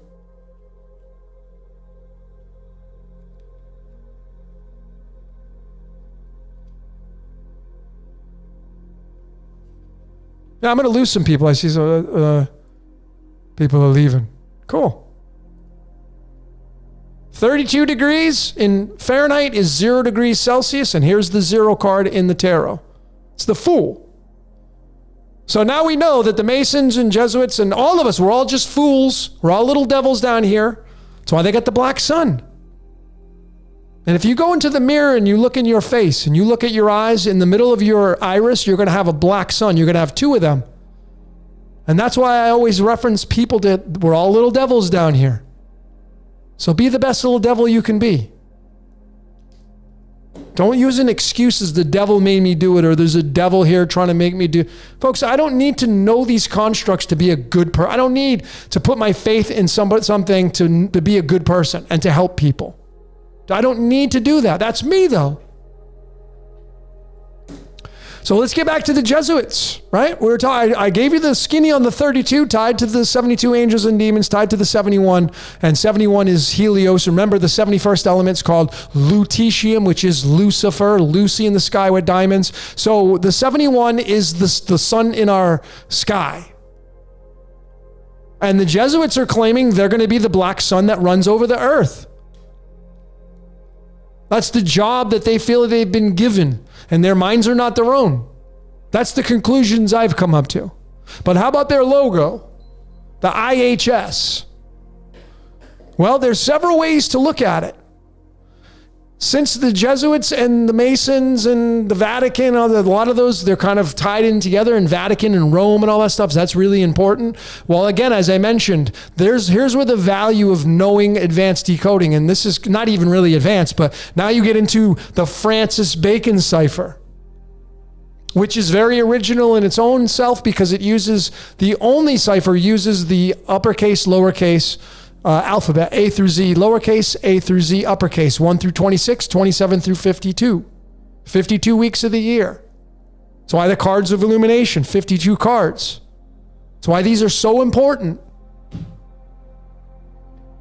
So what is in the logo of the Jesuits, the 32 rays of sun, what is the IHS? What does that mean? Well, when you put it into Francis Bacon, because when you look at that logo, it sure as hell looks like they're in capital letters, doesn't it? It does to me. So while you put it into the Francis Bacon, what number are you going to get with the IHS? You're going to get the number 153. And if you know your theology, the story of Jesus and the apostles in catching the fish, how many fish did they catch when they casted their nets over on the right side of the boat? 153. Which is tied to the Vesica Piscis, which is the fish, which is your eyes. Your eyes are in the shape of a fish. You got two of them. That's why you get Pisces. Pisces has two fish. Pisces is the 12 sign. 12 is the hangman. We're all stuck down here in Wonderland in the upside down world. We all come out head first, primarily telling you you're the hangman when you come out of that mother's womb, which also looks like a fish. No offense to you ladies.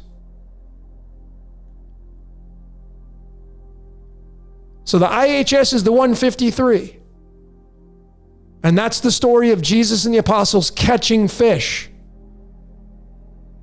So if you want my opinion on that society and the Vatican and religion and all that stuff, it's currency. It doesn't matter which one you choose.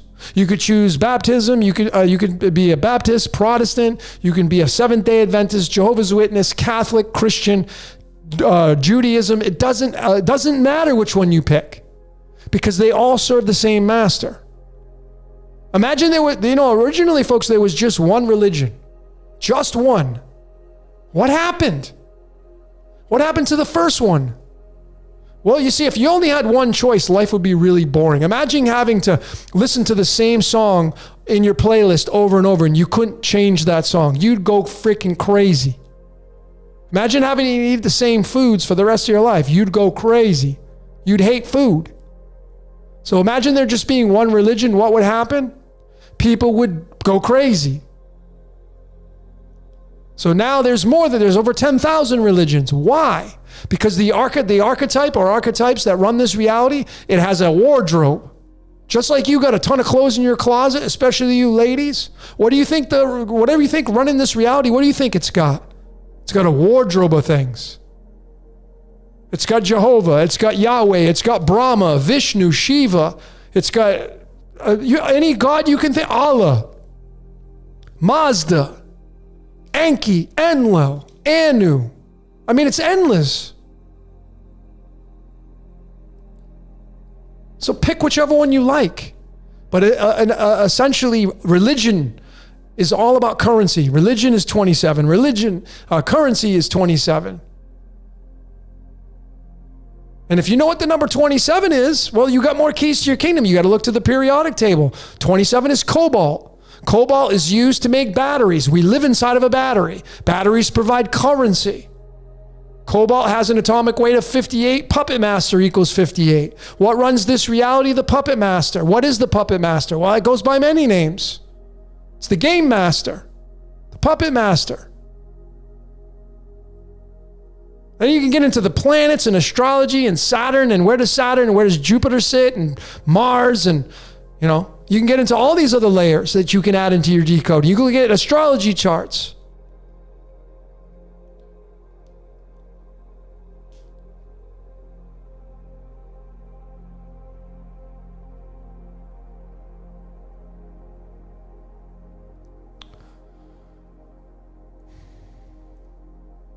So, it would be fantastic if Eva were.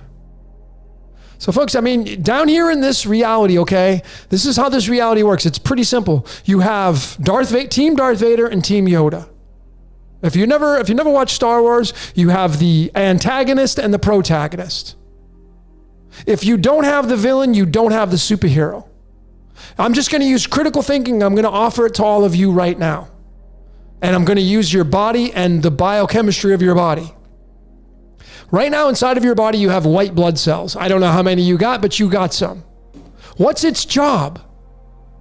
Well, if there were no bacterias, if there were no viruses per se, if there was no invaders that come into the body, your white blood cells would not have a freaking job to do. Have you ever thought about that? Probably not, most of you. If you're authentic with yourself. Your white blood cells have a job because you have an antagonist. Bacteria, viruses, invaders. And that's a so below. Your body's the so below. You're in the as above, the body's the so below. You think this reality that's being, what you think's being run by man, you don't think these people are being controlled? You think you have to tell your white blood cells what to do? No, they just do what they got to do because they're programmed to do it. So why is it so far-fetched for people to think that this reality is already programmed? You think the buck just stops here? It doesn't just stop here, folks.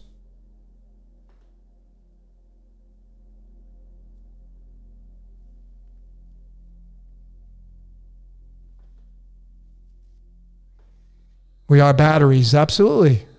Positive, negative, battery. Man and woman in the Chaldean equals the number 33. Man is 10, women is 23. Together they form the number 33. 33 is what? It's the G spiral. That's why why do the Masons have the G in their compass? There's a lot of reasons why.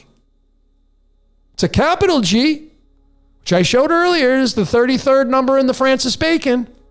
Is that why they put it there consciously? Or is it because it's the number 7? Or because it's both? 7 is the 4th prime number. There's the 47. What is the 47? So many different questions. And people are like, oh, what is this? What is that? What is the 47? Zach's got a license plate in his background. What is the 47? What is 47? Well, if you're using the chakras, it's the crown and the heart. It's purple and green, or violet and green. 47 is linked to the words Tetragrammaton. It's linked to the words Washington, D.C. It's linked to the words Georgetown. It's linked to the word White House.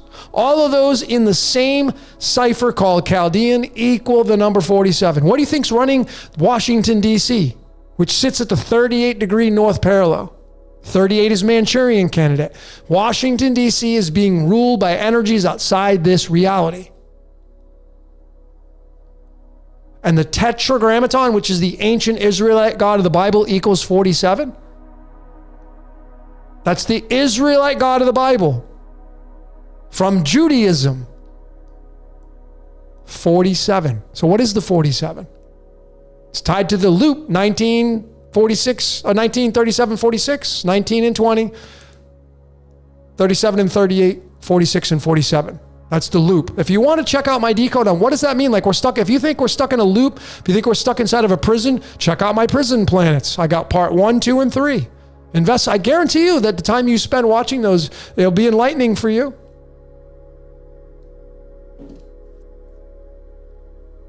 47th problem of Euclid. Yep. 74 equals Lucifer's favorite number. Okay. I'd like to hear your conclusions on that. 74 is actually wolfram, which is tungsten, and that's tied to the God. The God, God in the Chaldean, uses the numbers 3, 7, and 4. 374. God. Which is a permutation of the 347. Sarah, the Jesuits are running it. The Jesuits are the battery for that. We're all, Sarah, we are all the batteries. All of us. We're all batteries. You're doing your job. The Jesuits are doing their job. The Masons are doing their job. The Rosicrucians are doing their job. The Jehovah's Witnesses are doing their job. The Baptists are doing their job. The Seventh-day Adventists are doing their job.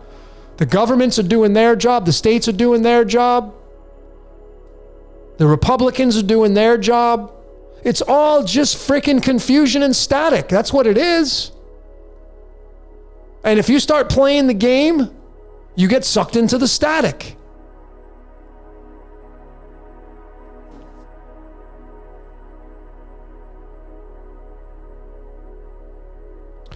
There needs to be accountability for what they're doing.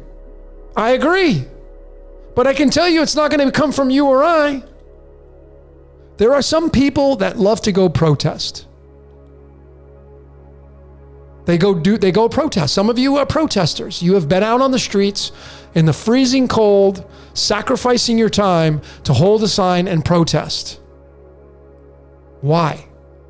Because you felt inclined to do it. Did you ever stop and think that maybe the voice in your head was encouraging you to go do it and that's why you went and did it? Because a little voice in your head that's talking right now. All of you right now watching this broadcast, you have a little voice in your head and it's talking. And you can try to shut it off, but you're not going to be successful at that. You may be able to push it down and, push it away and focus on your breathing. But you see, you focusing on your breathing and trying to focus on your breathing is thinking. You're just directing your thoughts down to your breathing. And we're not designed to not think. So if you're interested, if you're new here and you're interested in what I believe anyway, go into my video catalog and look for a video called It Thinks. It Thinks. What is it? It's a 4-minute video, 4 minutes and 4 seconds. And it was a discourse by one of my favorites, Werner Erhard, who was an amazing deep thinker.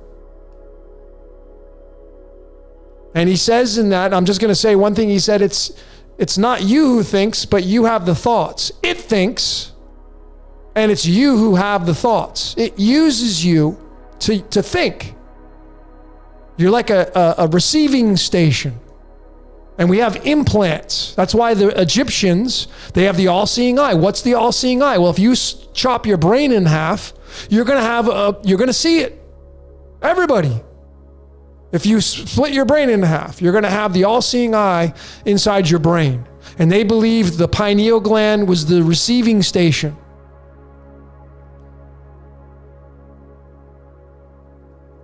But you're not going to get this from decoding the static in the world.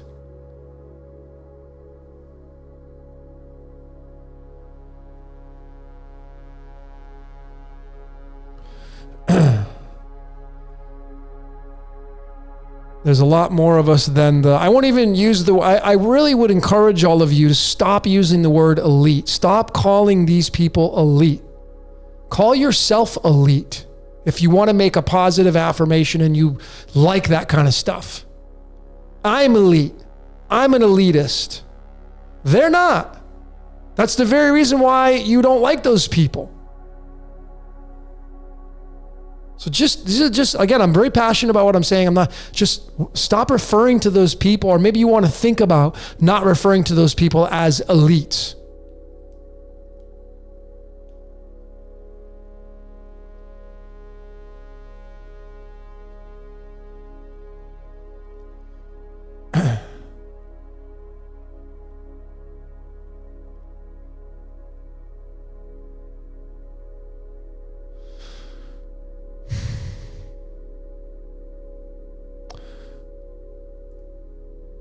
Yeah, there's a lot of nasty. So this is a good thing. Daz D is saying the raping priests are doing their job.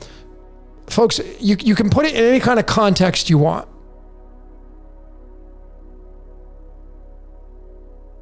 Obviously, you wouldn't put it and use those words in that kind of context. You got to use, obviously, critical thinking here. So if we know that this reality is a simulation, if you're on board with that, you don't have to be on board with that. I would just encourage you to maybe think about it and do some more research on that. We live inside of a machine. Just maybe encourage you to go look deeper into that. And this reality is not real. You know, I had done a podcast with a friend of mine who's a Akashic Records reader. And you know, her and I don't see eye on everything, but she's a beautiful person and I value what she brings to the table.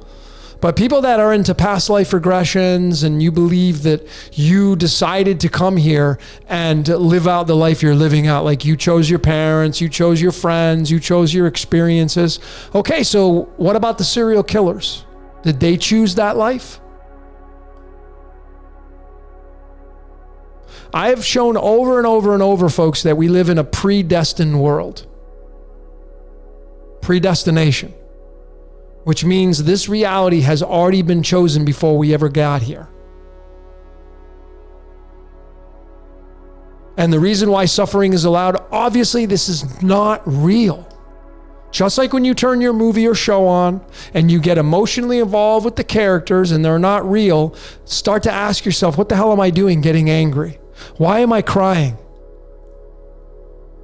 When you turn on the political debates and you start getting mad at Joe Biden because you want Donald Trump to win, think about what you're doing.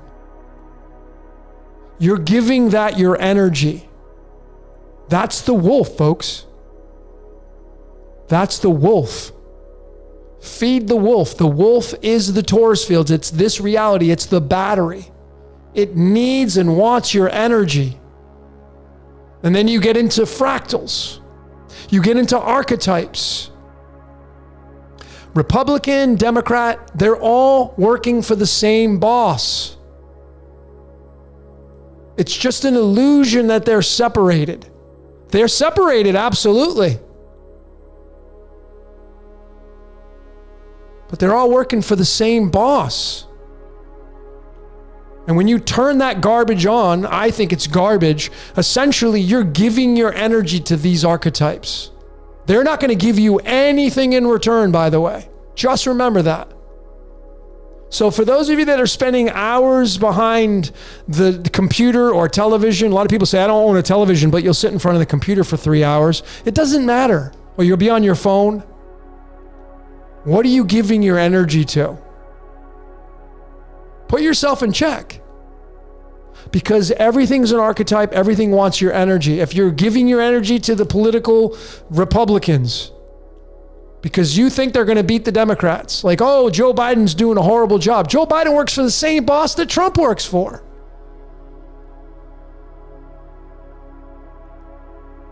They're just doing their jobs, folks. I don't like it. That's why I don't really pay attention to the static. They don't give me anything in return. I want to be as free as I can. I want to have the best experiences in my life that I possibly can. And I know when I'm watching politics, I'm just watching a movie. Have you ever interviewed every one of you out there? Can you authentically say you figured that part out? That you're living inside of a real Truman Show? And it's not real.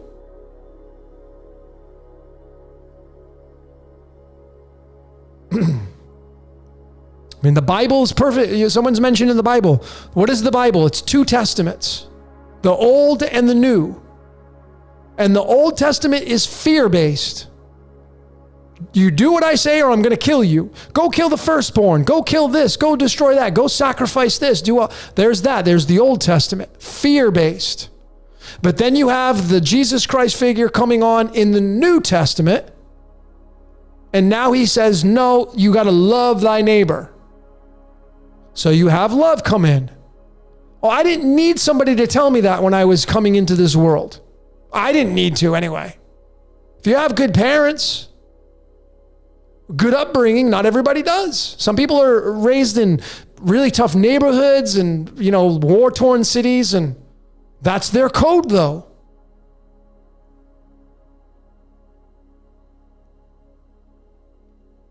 But it's a love and fear reality that we live in. And the wolf feeds off of the love and fear energies that we all give out. And when you start paying attention to the news, if everybody just stopped watching the news, guess what would happen to it? It would disappear because the news needs energy to survive.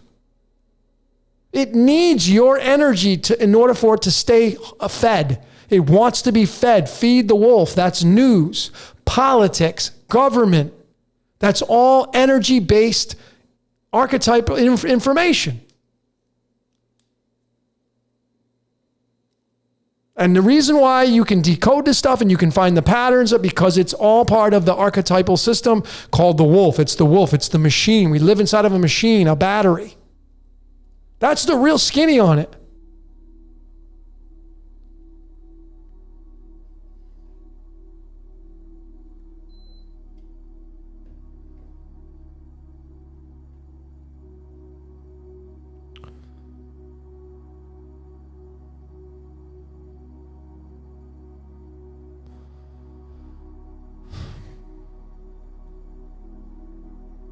Yeah, I mean, some of you get it. My world's peaceful. Scott, essentially, folks, it's really challenging not to feed the wolf. It's just going to be in gradients. But what I have suggested over and over, especially in my Prison Planet Part 3, I believe that neutrality is the way you win the game, if there is such a thing. And I speculate and theorize on that because I can't say for certain that is the absolute fact truth. But when you come into this world as a baby, if you just look at nature, you come into this world as a baby and you're pure. You have no evil inside of you. You have no light inside of you per se. You're not like an angel or demon. You're in the middle. And over time, you get burned, you get experiences, you get ripped off, you get cheated on. Then you have these great experiences. You fall in love, you kiss, you make love, you have a great time, you go on vacation, you visit different countries, you learn foreign languages. It's the angels and demons constantly pulling at you. It's the light and dark constantly pulling at you. And that's your experience.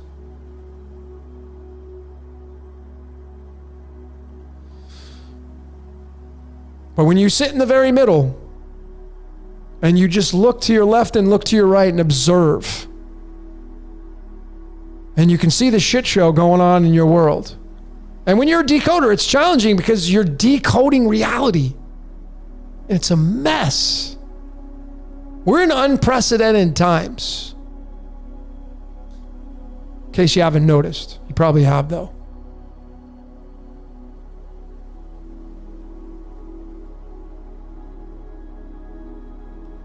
And the less you can kind of judge and be critical about, and it's challenging as a human being because your identity, your ego, your black wolf inside of you just wants to rip shit apart. That's your ego, your primal. For those of you that are new, so those of you that are returning subscribers that have been with me, I'm going to give you a reminder. Show you how powerful the tarot is in describing this reality that we all live in. Just give me a second. Because we think in pictures. That's why symbols work good. That's why numbers work good. So in the Chaldean numerology,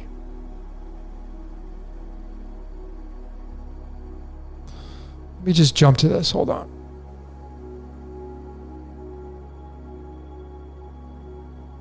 Oh, that's not it. There it is.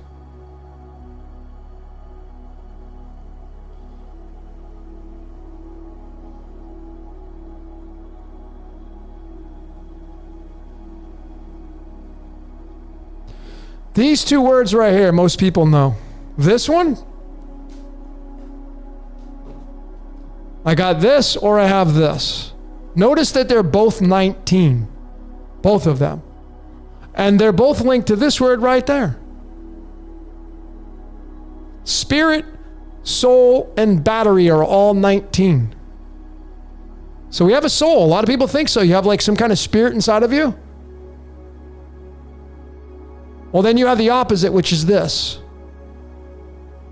The ego. So you have the spirit and the ego. 19 and 15.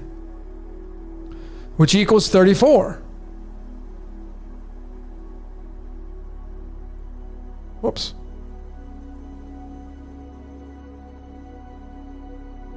So with that in mind, 19 is the sun. Tied to the word spirit, tied to the word soul. And then you have your Team Darth Vader, which is your ego, your identity. And you remember that was the number 15. What's the 15th card in the tarot? It's the devil. So when I say be the best little devil you can be, I'm saying you have to be the devil above those people. You have to be the controller of your own domain, the master of your domain. Because essentially what you have is you have the sun and the devil. It's the sun devil, which I did a decode on. Please go check out my decode on the sun devil, decoded.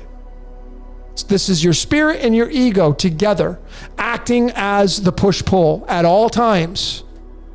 And your spirit doesn't need anything. But your ego, this is what you're going to use to try to be right. And we all do it. This is going to be utilized to, like, I'll show you. I'm going to look good when I go sit in a dentist chair. I'm going to look good when I go out on the beach with this beautiful tan that I got. I'm going to go into the gym. I'm going to go work out. That's all ego-based. The spirit doesn't need anything. It's pure light. It's white. But this is the darkness. And this, if you wear a black shirt and you go out into the hot sun, you're going to get really heated quickly. But if you put on a pure white shirt and go out into that same environment, you won't get heated. Just using critical thinking. What does that tell you? Is the black sun attracts the light. It feeds off of the sun. So essentially, it's the reason why all of us have the black suns inside of our eyes. It's called a pupil. And that's why I say we're the devils. And we sit on earth, which doesn't give off any of its light as well. It steals the light from the sun. The sun gives the earth the light to cause photosynthesis and all that other stuff for it to grow. And we need the sun in a lot of ways. But we have no light.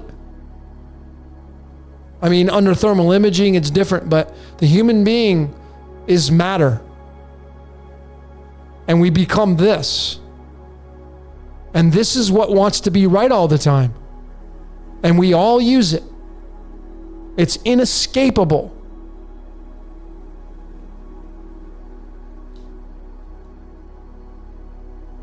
All right. I'm kind of going off into... Let's get into some of your questions. Let's talk about decoding here.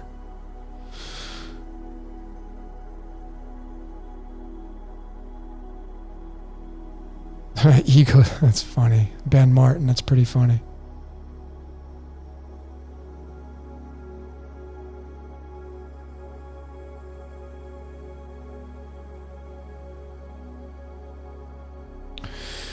Yeah, that's the thing. So someone's bringing up religion and all that stuff. Yeah, folks, go study the book of Job. I was a guy who was raised in a really religious family, or at least just raised in religion, and I believe Job was a real dude. But if you study that story of Job, there's a guy who worshiped God, and then God allows the devil to come in and just wipe out his family, wipe out his farm and his livestock. How would you feel if your family was murdered? And then you get this cockamine story. Oh yeah, well, he was faithful and he still prays. And it's like, what? Would any of you be doing that at that time of mourning and depression? And why would a loving creator do that to somebody? Would you do that to your kid? Would you murder your kid's family? And take away his complete livelihood just to see his reaction if he'll remain faithful as a son or daughter to you? That's crazy, like non-critical thinking elements. Yet some people, that's what they believe in.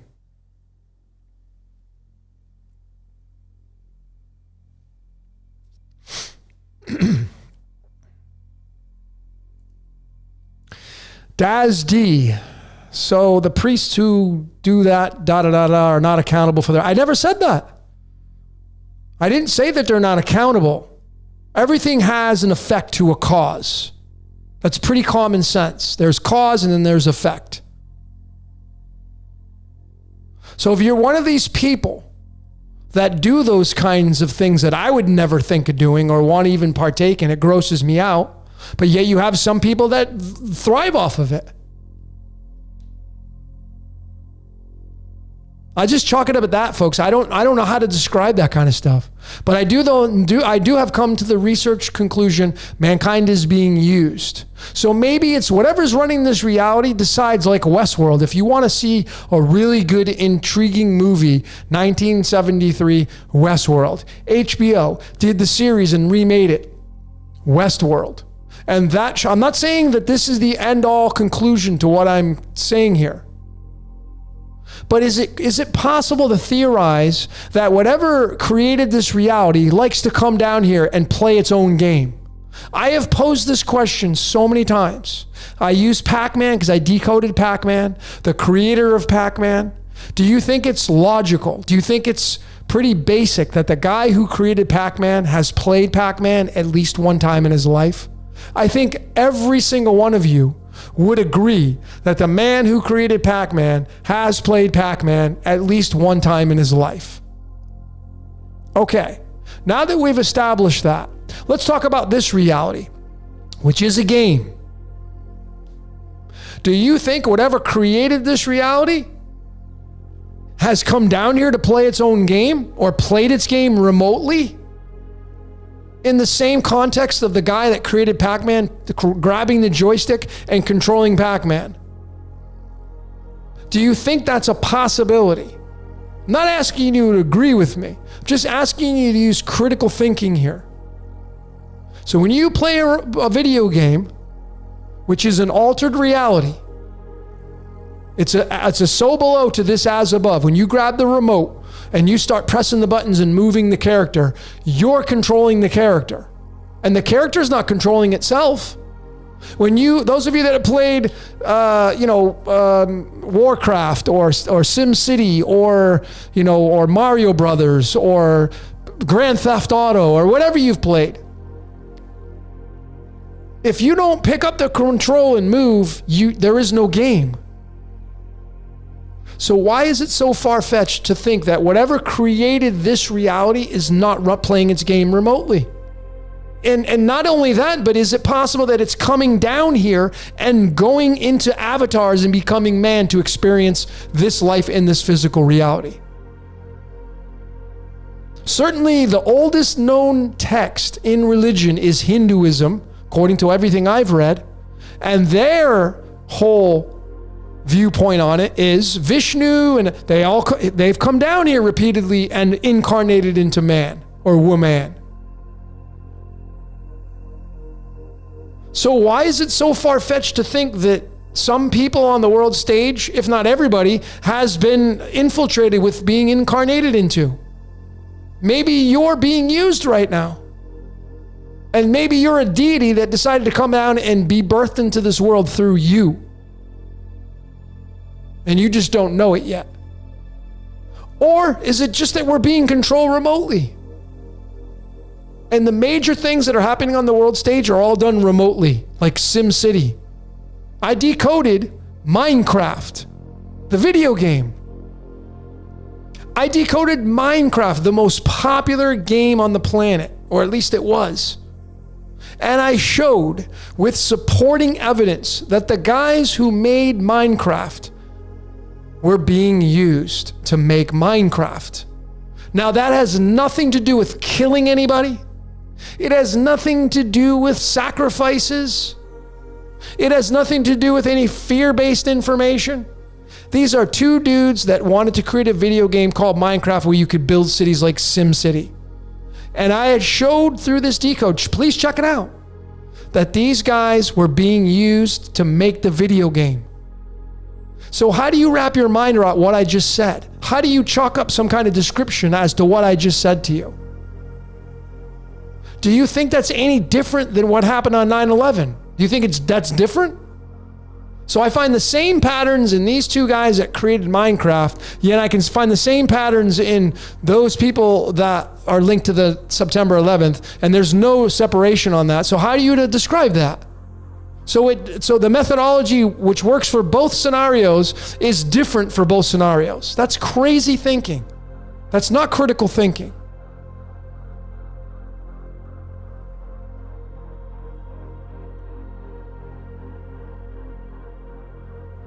I gotta turn hold on one sec, folks.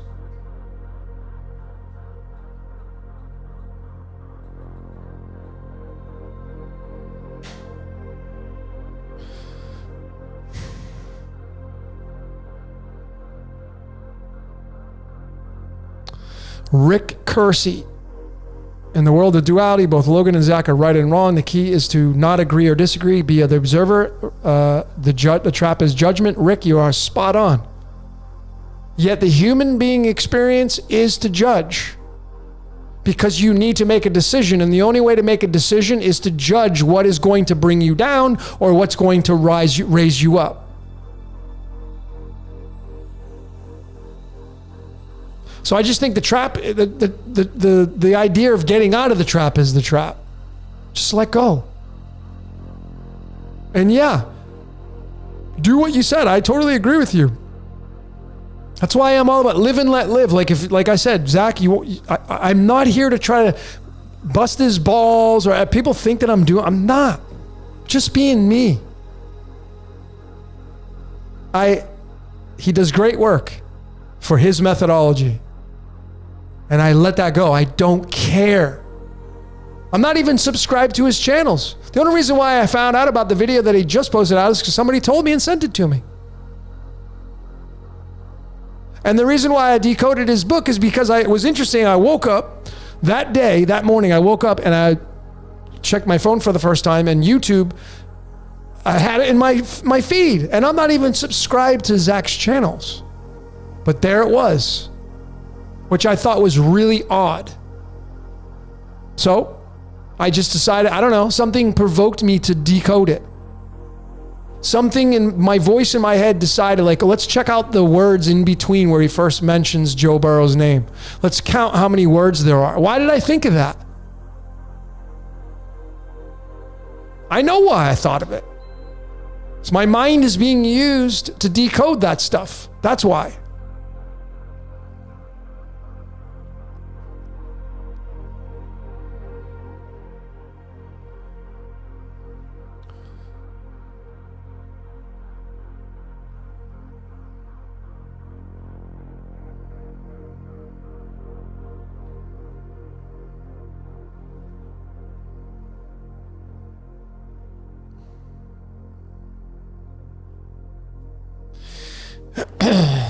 Zach's here again. What will bring us all down if he does not stop those responsible for the agenda that is playing out? So I'm not saying, as I said, I mentioned earlier, if Zach's mission, obviously Zach's mission is very crystal clear.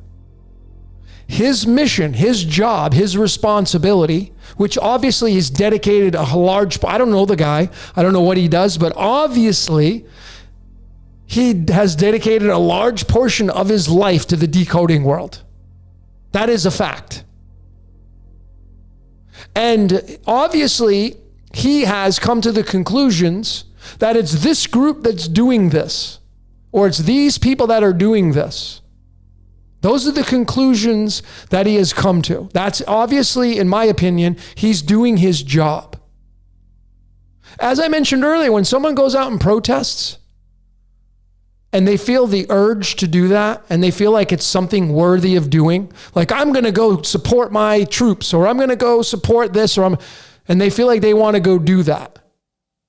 Who am I to take that away from them saying, no, you're wrong for doing that? I would never do it. Not my cup of tea. But there are a lot of people that go out there and protest, and they feel like they're making a mark on the world. And again, I go right back to mankind being used. These people are supposed to go protest. It's literally the universe or God or the archetypes. It's literally, they're just playing chess. You make your move, I'm going to make my move. Oh, you want to go ahead? I'm going to tell you who, Zach is saying it's the Jesuits, it's the Masons. He's making his move. I'm going to try to put you guys out. Here's check. Check, check, check. I'm going to take your piece. I'm not interested what's playing on the board. I'm interested what's running the board. I'm striving to go as far back as I can to figure out what is running this reality, not playing it out. I know what's playing out the reality. And I know that no matter what, this reality runs in cycles. And what I mean by that is there's going to be plenty of people that incarnate into this reality that are going to want to protest. There are plenty of people that are going to incarnate into this reality and they're going to want to become a politician.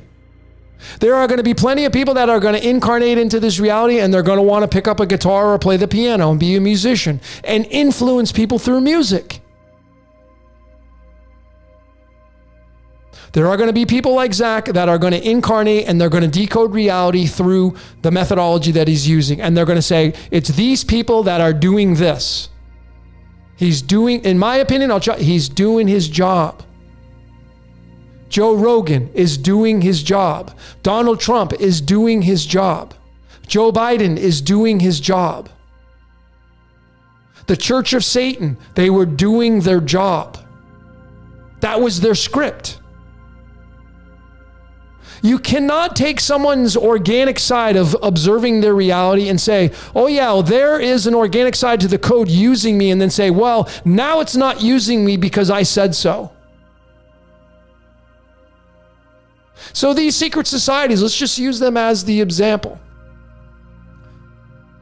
A lot of people say, oh, they know what they're doing. Now they're purposely doing it. Well, again, I pose the question. You have an organic side of the code using you. So when you become conscious of that organic side using you, does that give you a hall pass? Does it say, okay, now that you have figured out that you're being used by the code, now I'm not going to use you anymore. Now you're free to do whatever you want. How are we to draw these conclusions? Or how about just the simplification of, you're doing your job, I'm doing my job? If everybody decoded reality the way I decoded reality, it would be boring.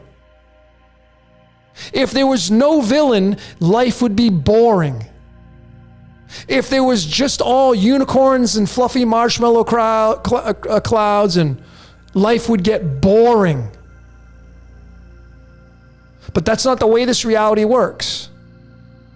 I look back I was born in 1973.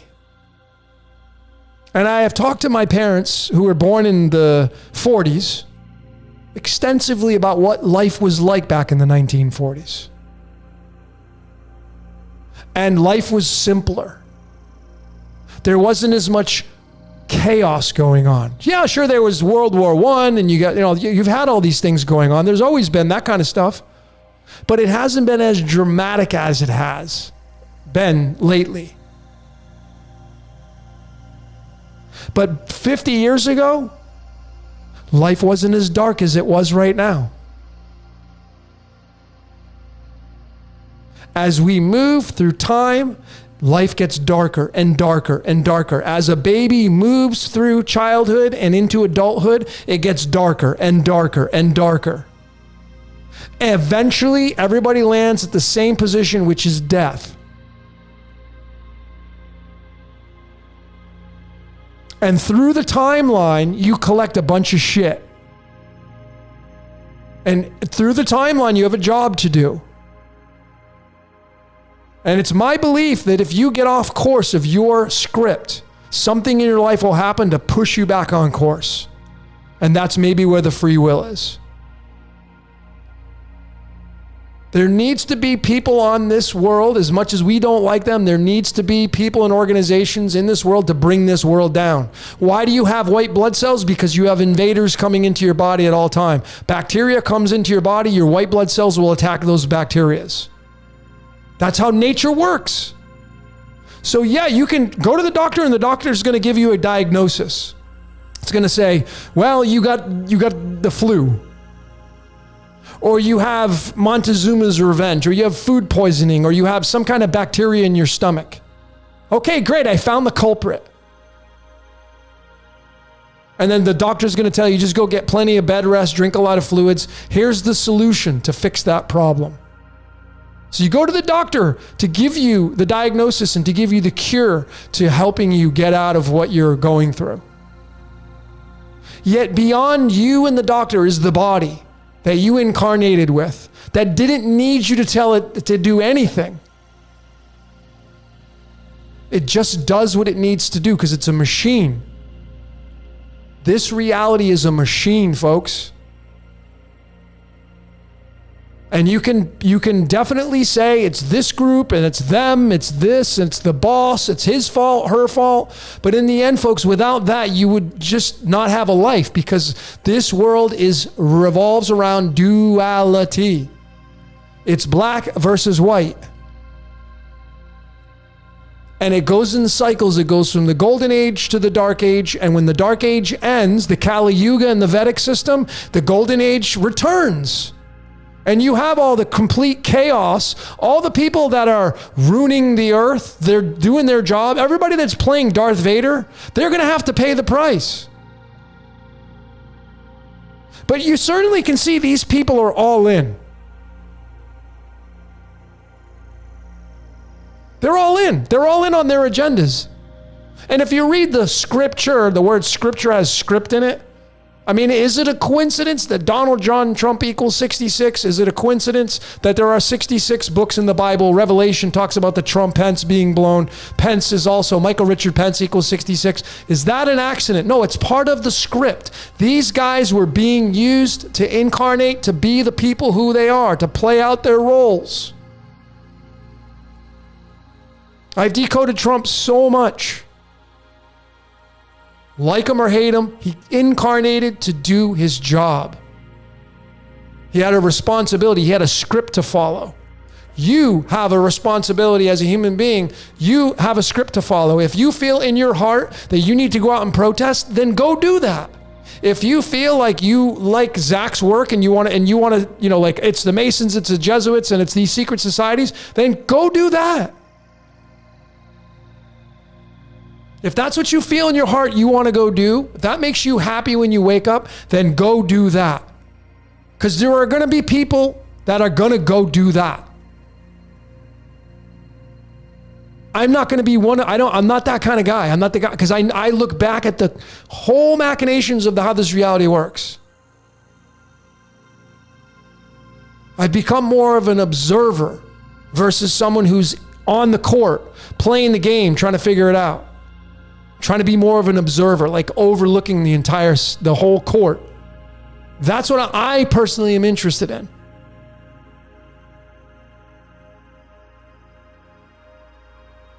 So, look, man, like I said, I think Zach I got all the respect in the world for Zach because he's a content creator. I have a lot of respect for content creators that actually sit there and he's a freaking writer as well, man. Books are, you know why I won't write a book? Because I don't have the patience to write a book. I give a lot of kudos to writing a book. So buy one of his books. It's got a lot of great information in the books. Support his work if you like what he's got to do. Like I said, at the end of the day, folks, it's going to come down to what you believe and what's your job.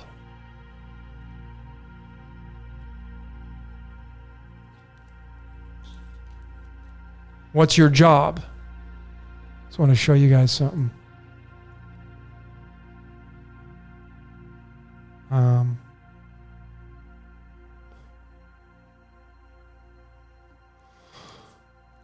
So this is just be fun for Zach, I guess, since he may still be here. But I don't know if you knew it or not, Zach, but he get the same birth card as Patrick Mahomes. Now, I know that may not mean anything, like, oh, no, it's okay. Well, okay, where do I go from there? Well, it's just a matter of studying who you are, but you get the same birthday card as Patrick Mahomes, which is the 7 Clubs card, card number 20. Card number 20. Now, I already said to all of you, I showed in this presentation, these are the words just in Chaldean now, which is much harder than using the 4 base ciphers. I'm just using one, and I'm finding the foundational words. In Chaldean only, these words equal the number 20. Mason equals 20. Free equals 20. Duality equals 20. Pawn equals 20. Jesuit equals 20. And guess what Zach's card is? The 20th card in the deck. Does that mean Zach's a Jesuit or a Mason? I don't know the guy. I don't know. But I do know that he hammers on those groups. So is it possible that Zach was born with this card, card 20, to be in tune with those on the 20 sequence, the 20 vibration, and that is why he leans towards pointing the finger at these groups that equal the number 20. His 2 favorite groups that he likes to talk about, I shouldn't say favorites, I don't want to put words in his mouth, but he references the Jesuits and the Masons a lot. And is it a coincidence that his birth card is the 20th card in the deck and Jesuit and Mason in the same Chaldean cipher equal the number 20? Is that a coincidence? Well, if you're a decoder at how I do my methodology, I would read your charts. I would do a reading on you. If I were to read Zach's, I'd look into his astrology chart. I would tell straight up, right off the bat, The reason why he decodes and he points the finger and says it's these groups that are responsible for that, I'm not debating whether they are doing the acts. But is it possible that he was incarnated into this life to work through this card, which is tied to the word Jesuit Mason and pawn and duality? Is that possible? And then that card right here is the starting point of this card right here. This is Zach's birth card in the tarot. The Seven of Wands. Seven of Clubs, Seven of Wands. What does this card mean? It means defending what matters. What do you think he does all the time? Defends what matters to him.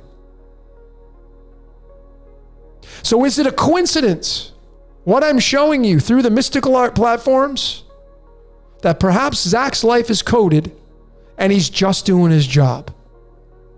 I don't have to agree with his job. I don't agree with Biden's job. But do you think he gives a shit what I think? Or if he's even real? I don't even know.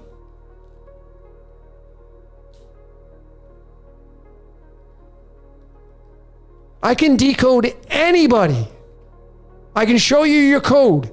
Any of you. And if everybody was like me, if everybody had this, if everybody just agreed with what I said, life would suck. There needs to be variety in this reality. That's why variety ends with the same words as reality.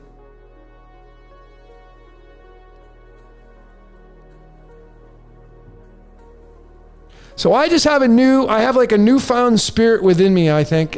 Maybe it's just the solar return that I'm going through. And it's just like, I am done, and I really haven't been this way, but I am really more about supporting people, lifting people up. And you know what? Like, we're never going to agree upon everything. It's just not going to happen. And I'm okay with that. But if I make you a better person, you make the world a better person. But if I slam you and I this and you're that, and then I don't make the world a better place. So the more I know about this reality, the more I can just be an observer. And if, like I said, if you feel the calling to get out there and do whatever your job, whatever it is you're doing, and you feel that's the right thing to do, I am not certainly going to get in your way. I am not going to say, well, you're wrong for doing that. Like I said, I have people that go protest, and I'm in my mind, I'm like, God, I would never protest. You would never catch me out protesting. It's not my cup of tea. Am I wrong for not being a protester when I could do it? Does that make me wrong? Some people would think so. I don't think so. I don't feel it in my bones. So I don't do it. I know what my calling is, part of it. And again, I'm as I'm beginning to see all this stuff, and it's like, I respect content creators. You know, like I've become really good friends with Jordan over at Waters Above Crypto. And him and I, we've been really like peas in a pod because obviously he sides with what I'm saying. He has shown that crypto is controlled by the moon's patterns, which is not mankind. So we've had a lot of discussions, and we've realized it's just like, it's much more complex than just saying, well, it's this or it's that. It's not just black and white down here. And the contradiction is, it's just that.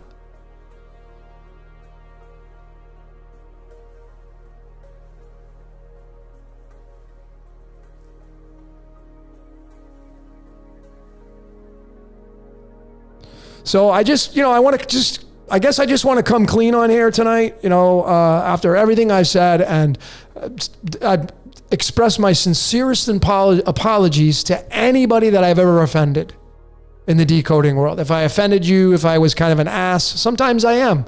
Sometimes I pull my Mars card out. It's my ego just wanting to be right. We all live through that. I'm more conscious of it. So my sincerest apologies to anybody that I pissed off or offended. But I'm going to tell you, if you come at me, and I'm sure just like anybody else would agree, if you come at me and you post a complete bunch of gibberish nonsense and expect me just to sit there and not do something about it, you're probably going to be crazy thinking I'm not going to.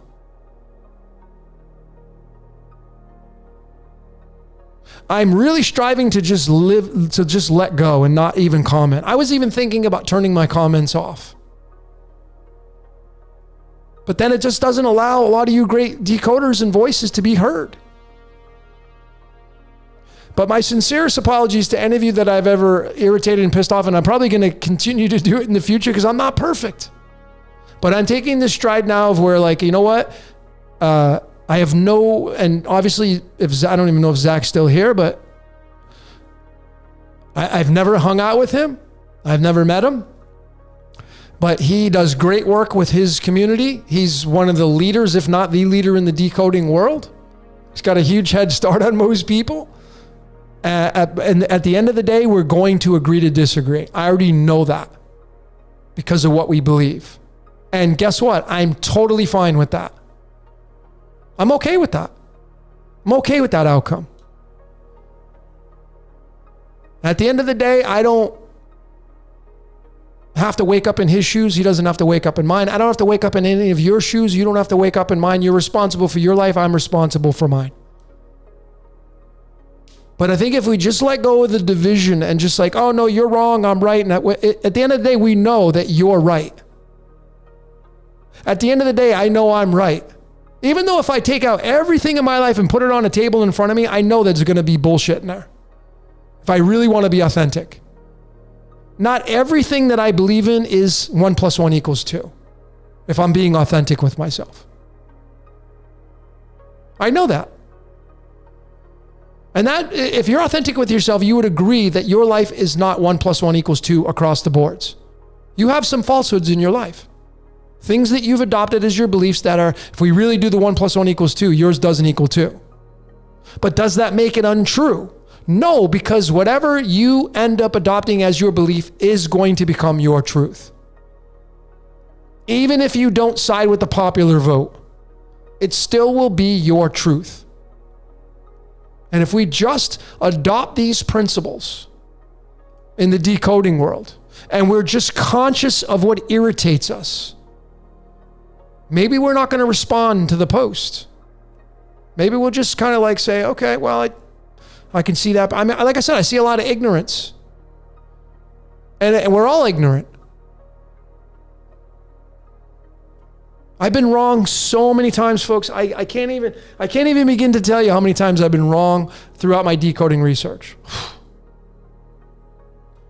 So many times. And I'm constantly updating and changing my decodes because you just keep going down the rabbit hole. Sometimes I've made plenty of mistakes. People have corrected me on the mistakes. Sometimes I've just been tired and I make mistakes. I add up the wrong numbers. But as Zach said, I'm a truth seeker. But I'm after my truth, not yours. And I just need everybody to understand that. I'm after my truth and you're after your truth. And at the end of the day, if you're a good person, if you work for Team Yoda, if you work for Team Good, it's all going to work out. And it always does work out because we know love always wins in the end over evil or fear, because evil is fear.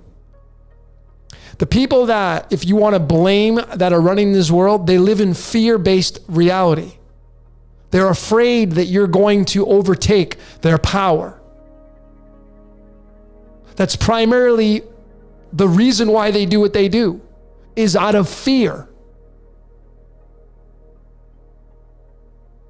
Cyclically, they will lose because that is the way the game is designed. It runs in cycles.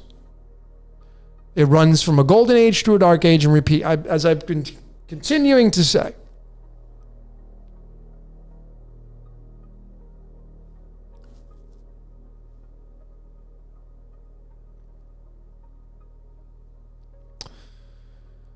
All right. Some more Joe Pesci stuff. Yeah, I don't know why he said that. He just came up with it. But again, where did he come up with the idea that it's Joe Pesci? Maybe it was something that reminded me of the guy, maybe my voice. But it doesn't matter because he came up with that idea. And that's what was put out onto the world. And people bought into it. And that's what I'm saying. People don't use critical thinking because everybody's like, oh, I knew it. He's from Hollywood. He's Joe Pesci's nephew. I knew it. This guy is not right. And I'm not even Joe Pesci's nephew. It was a joke. A lot of you bought into it. See how we can all be deceived? You don't do your own critical thinking?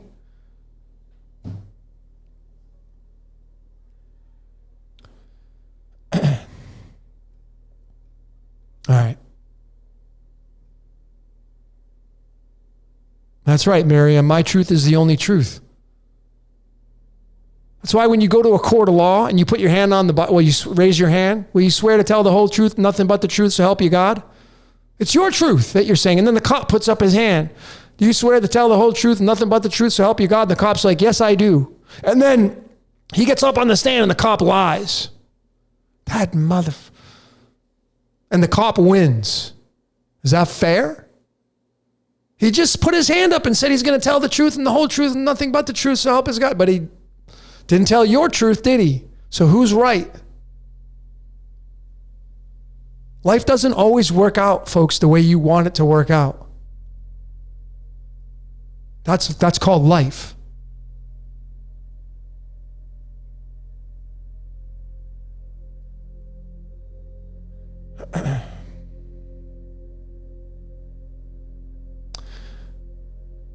So Zach says someone told that I claim to be Joe Pesci's nephew. That is absolutely false. I don't know. See, it's hearsay. But I can see why someone may say that because maybe my voice sounds like Joe Pesci. I don't know. I was going to roll with it. I was thinking about rolling with that for a little bit just to play it. So I thought it'd be fun. But then I'm like, I'm too serious for that. So I squashed it right away in the beginning. So.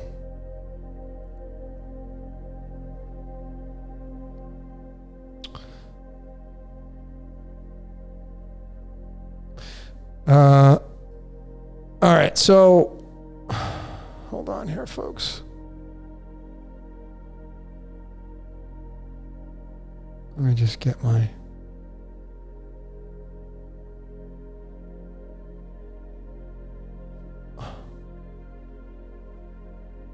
If my phone set up here.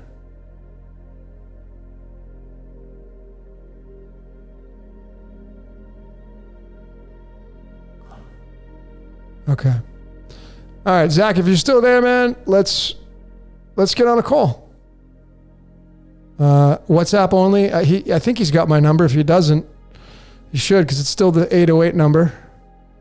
And I know a lot of you are dying to get this conversation, but I want to keep it cordial, and I'm not here to argue, debate, any of that kind of stuff. Just here to talk, man. I mean, you can just... Let's see if he calls in.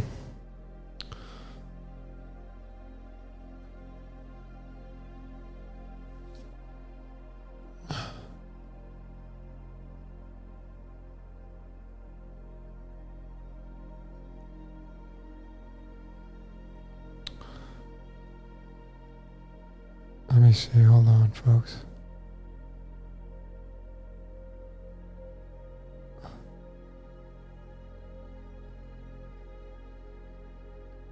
I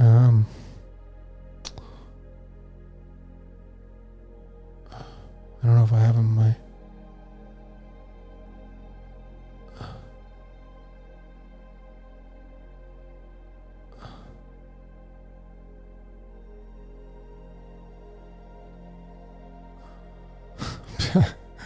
This is just healthy. Okay. All right. So please, I'm just going to ask all of you to respect the number that I'm putting in here. And just,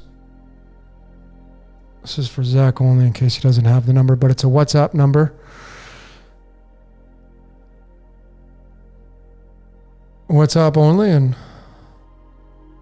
let's see if he calls in.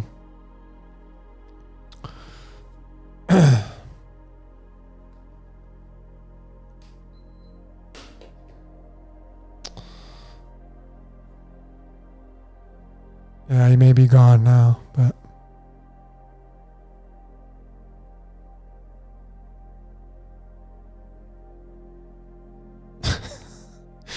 there. All right.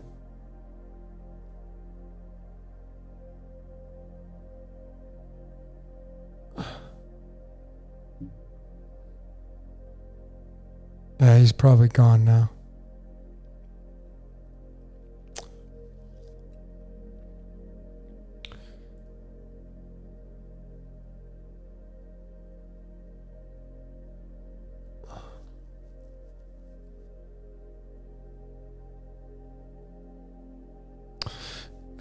All right. Let me see. I'm gonna give you my.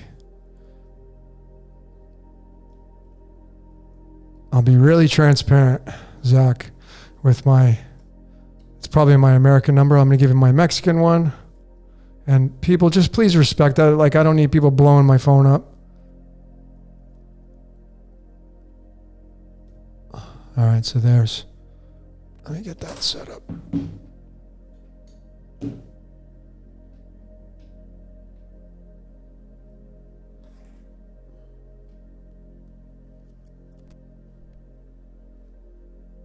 Okay. Otherwise, I can probably.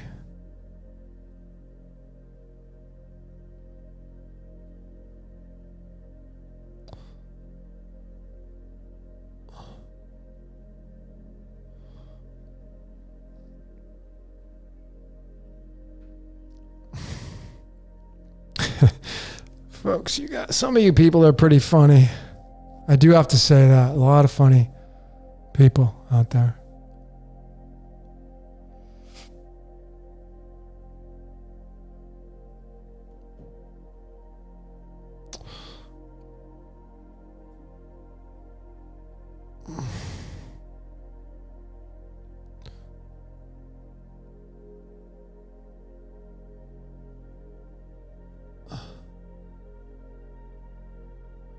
So we're just waiting. See if we get a call. Okay. I don't know why you couldn't call my US based number. But Zach, if you text me your the 808 number, if you text me your phone number. Oh, here it is. He's calling in now, folks.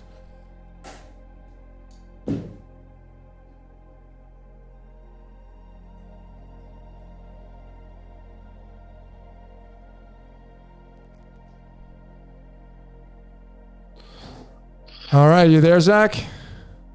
I am. Thanks for taking the call. Yes, thanks for coming on, man.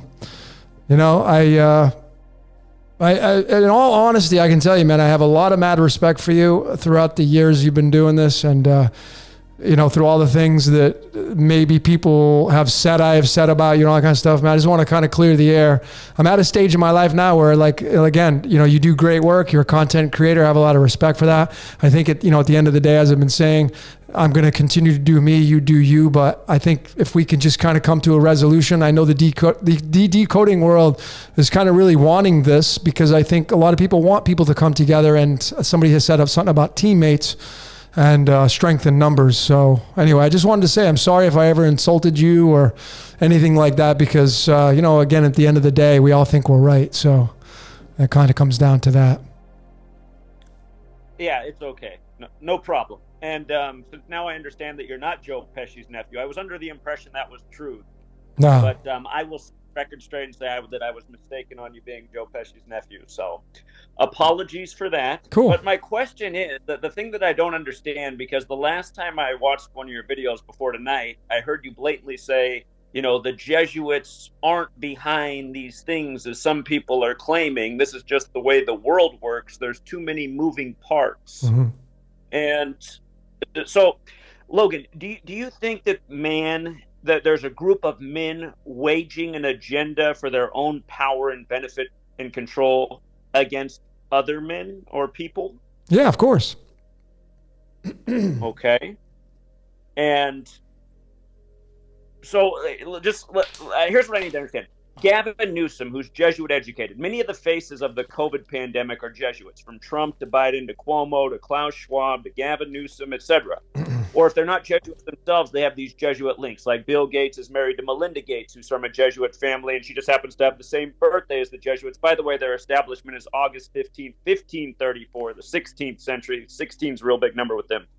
But the Jesuits are all around, and there's a number that they've just used and abused throughout this pandemic as they've locked down places and read reports, and they've really used this number 56 so much. Like when Gavin Newsom locked down California, he said, in 8 weeks, 56% of California will have COVID, so I'm locking down the state. And of course, 8 weeks is 56 days. And what I learned is the most pure cipher from Manly P. Hall's The Secret Teachings of All Ages, the alphabetical rules numerology.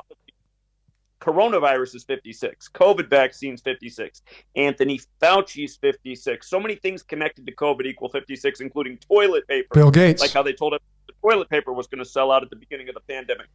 And the list goes on. When you run the alphabetic order in reverse, Gavin Newsom's name is also 56. And here, so just I'd like you to respond to that. Why is Gavin Newsom and so many world leaders who are from this Jesuit fraternity using this number 56 when they talk about COVID? Same reason why lights, camera, action equals 56. Same reason why barium is the 56th element, which has an atomic weight of 137, which is the 33rd prime number. How does barium fit in? Like, where's barium? Barium is, all the elements are bridges. So when you link the numbers to these elements, they're bridges to connect to something else, which gives you more insight and clues. But my research is discovering that the 56, of course, which reduces to the number 11, which is the number of magic and electricity. But the number 56 is tied to lights, camera, action, which means that we're living inside of a simulation. So they're tying into this 56, which is just tying into this simulation that we're living in, which is why they operate simulations.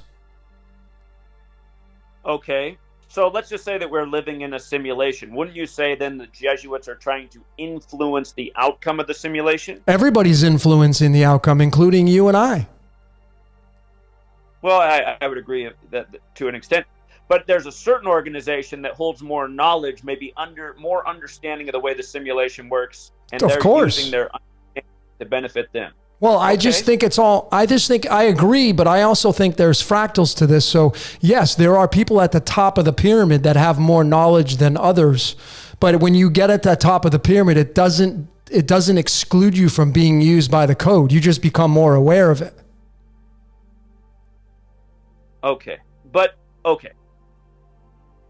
This entity that is doing this, it's not for the betterment of you and I. And it's not for the betterment of most people living. So would you not agree that people who are aware of what they're doing should be working to stop it and reverse it? Of course. That's called having people having jobs. What do you think your job is? Why do you think you love doing what you do? Why are you passionate about decoding and exposing these organizations? Why do you do it? Well, again, for me, it's because when 9/11 happened, I knew that we were blatantly being lied to, and everyone fell for the lie, and we were being taken in a very bad direction. And yep, and here you are. Huh? And here you are.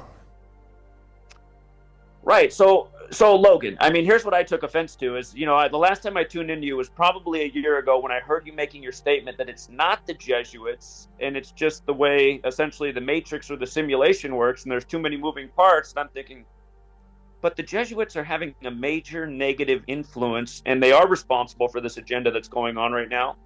Now, would you disagree with that it's not the Jesuits who are responsible for the pandemic? I'm not going to acknowledge what I don't know about. I just know that if you're going off of your numbers and what your research is alluding to, and I go watch your channel and your decodes, I'm going to come to the resolutions that you've come to, which these organizations are responsible.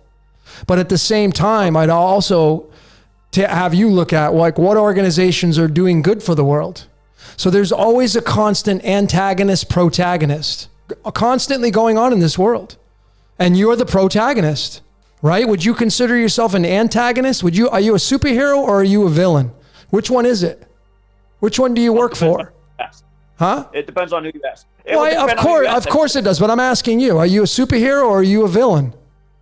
Well, I don't think of myself as a superhero, but I definitely don't think of myself as a villain. I think of myself working on behalf of the good guys, justice for humanity, yeah, to stop what I see evil. There you go. That's you're doing your job. Logan, I have to ask you something else, because the last time I talked to you, you are making this statement that the Jesuits aren't behind Tom Brady's career in the NFL. Now, I want to make a point to you. Okay. I went down to Louisiana 2 years ago. 2 years ago today, I was in Louisiana. I was educating at Baton Rouge at the LSU campus about all of the people who died clearly in connection to Joe Burrow and LSU's championship in the Battle of the Tigers. And it's funny now that he's in the Super Bowl, and the exact same pattern has played out with a number of deaths clearly connected to Cincinnati and the Bengals.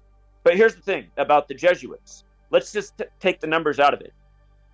The day that Joe Burrow transferred to LSU from Ohio State was May 20th, 2018. And on that exact same day, May 20th, 2018, Billy Cannon died. Now, that's interesting because Billy Cannon was the only player to ever win the Heisman for LSU, which Joe Burrow would go on to become the second player ever to do it. But Billy Cannon also beat Clemson in the championship in LSU, exactly what Joe Burrow did.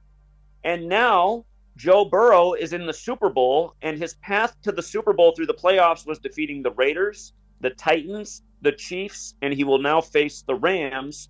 And Billy Cannon was drafted number 1 overall, like Joe Burrow, by the Rams. He played for the Raiders, the Titans, and the Chiefs. However, in his time, they were the Houston Oilers who became the Titans. Not to mention his greatest career game. If you look up Billy Cannon's best ever game, it was December 10th, exactly 35 years to the day of Joe Burrow's birthday. And it was against the Titans of the time, which were in New York.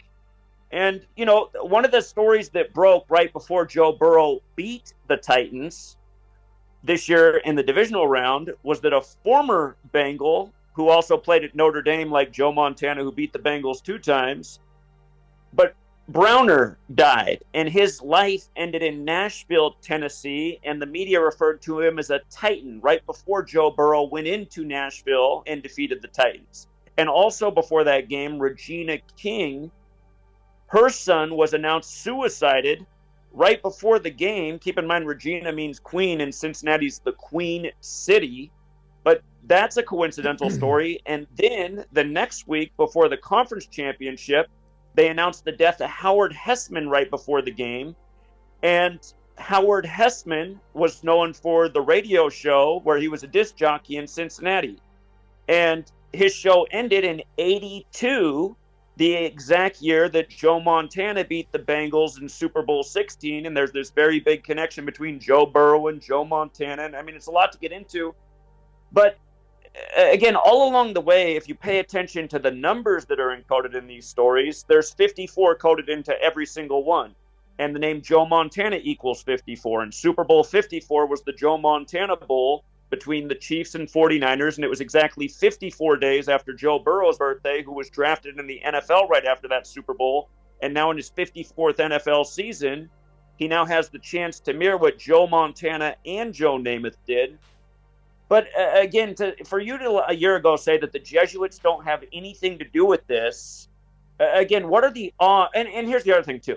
Billy Cannon died in St. Francisville, a Catholic town. St. Francisville.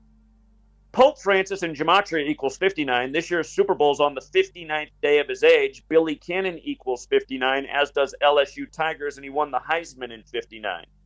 To me, if you look at all of this, and again, Logan, I'm taking Manly P. Hall's word for it, one of the most famous occultists, for what cipher to use to decipher all of this. And I know that you think Chaldean's more important. Chaldean is important, don't get me wrong. And by the way, Logan, you said that Derek's website, if it went down, what we do, just so you know, on my website, the exact same calculator's there, and you can also download the free app for any cell phone platform. Oh, cool. So you have an offline calculator with all those ciphers. But, Logan, do you really think the Jesuits don't have anything to do with this? I never said that the Jesuits don't have anything to do with this. What I did say is the Jesuits are being used. And I will continue to say that. So I'm not saying they're not acting out their parts and they're doing all these kinds of things. I broke down and decoded the astral world, and I showed people that it wasn't man doing that. Sure, man's acting out everything, but mankind is being used. And of course, were there deaths there? I don't know. Were they fabricated in the news tabloids? I don't know. I wasn't there. But when you calculate the astrology into that, if you bring astrology, which I don't think you use astrology, but if you bring astrology into astral world, you clearly could see that it was an 11-5 ritual, which is tied to Aquarius and Leo. And we're in the sign of Aquarius, ruling over by Leo, which is the sun. I'm sorry? It had a lot to do with Scorpio, didn't it? The Astro World tragedy? It had a lot to do with a ton of stuff. That's why I'm saying is as when you continue to add on and tack on to these decodes and add another layer and another layer and another layer, it just seems very, very like ludicrous to think that man could get all of this right. That's my conclusions. Again, so I want to make a point. The Astro World tragedy happened on the 25-year anniversary of Tupac's Machiavelli album being released, which depicted him as Jesus on the cross. Okay. And the day it was released, November 5th, the same day as the Astroworld concert, November 5th is associated with the Jesuit order. That's Guy Fawkes Day. Okay. And that's the day leaving 56 days left in the year, and Society of Jesus equals 56. Right. And again, it's coded their 56 number all over their pandemic. Uh-huh. Don't forget the event. So again, they named the coronavirus simulation Event 201. Uh-huh. And initially, the first case of COVID in the world was 56 days from that simulation. And it was put on by a Jesuit, Klaus Schwab. And remember, 201 is clearly an important number to the Jesuit history. It goes beyond just letters and numbers and words. Their history is that they were saved by Catherine the Great, who preserved the order with 201 Jesuits. The first Jesuit pope is Pope Francis, the first to live in Suite 201 at the Vatican.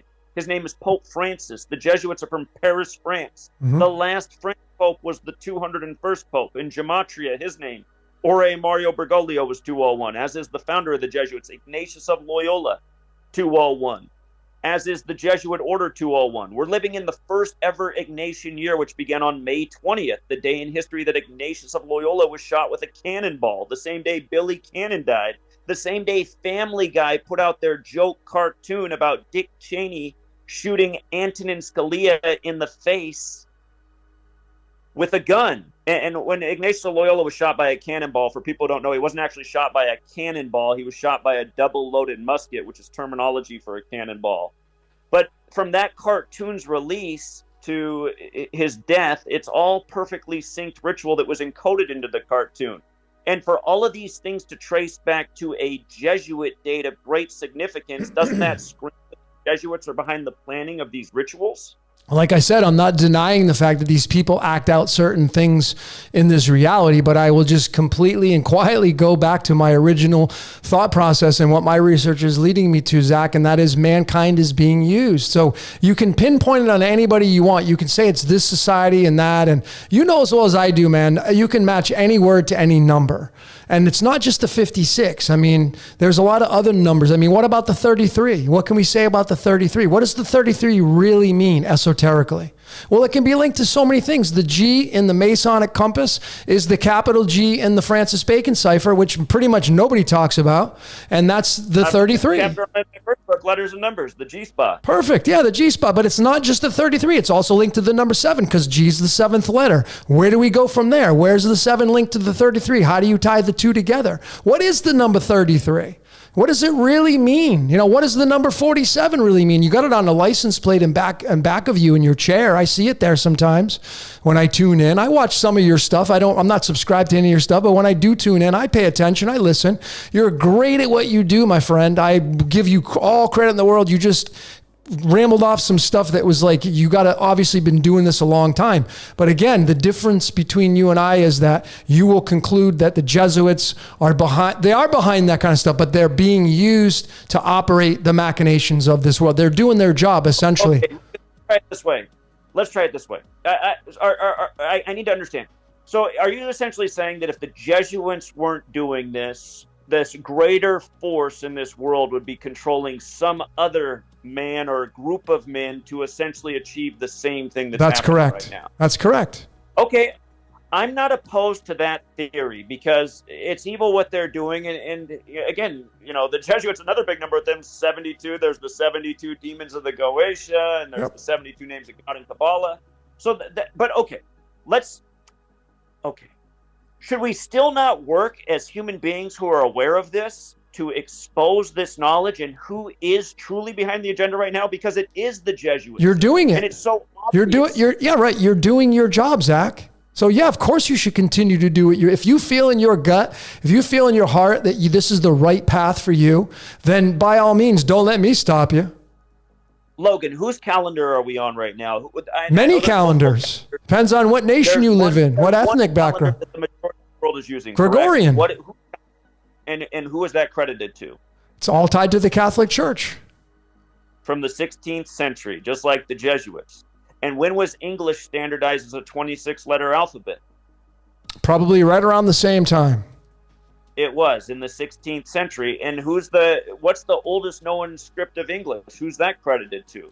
You're getting into stuff that's probably beyond my scope of education. So go ahead, tell us all. If you look it up, you'll find it's a Catholic monk, Berfurth, from about the year 1000 AD. So it was about 600 years later that because the original script's a little bit different. It had ampersand and a few other things in there. It had some glyphs along with the Latin letters. But the point is, in the 16th century, it's very obvious that a plan went into motion. And shortly after all that, is at about the same time this nation's being established. The Americas are being transformed from who lives there, from, the indigenous people to a lot more Europeans.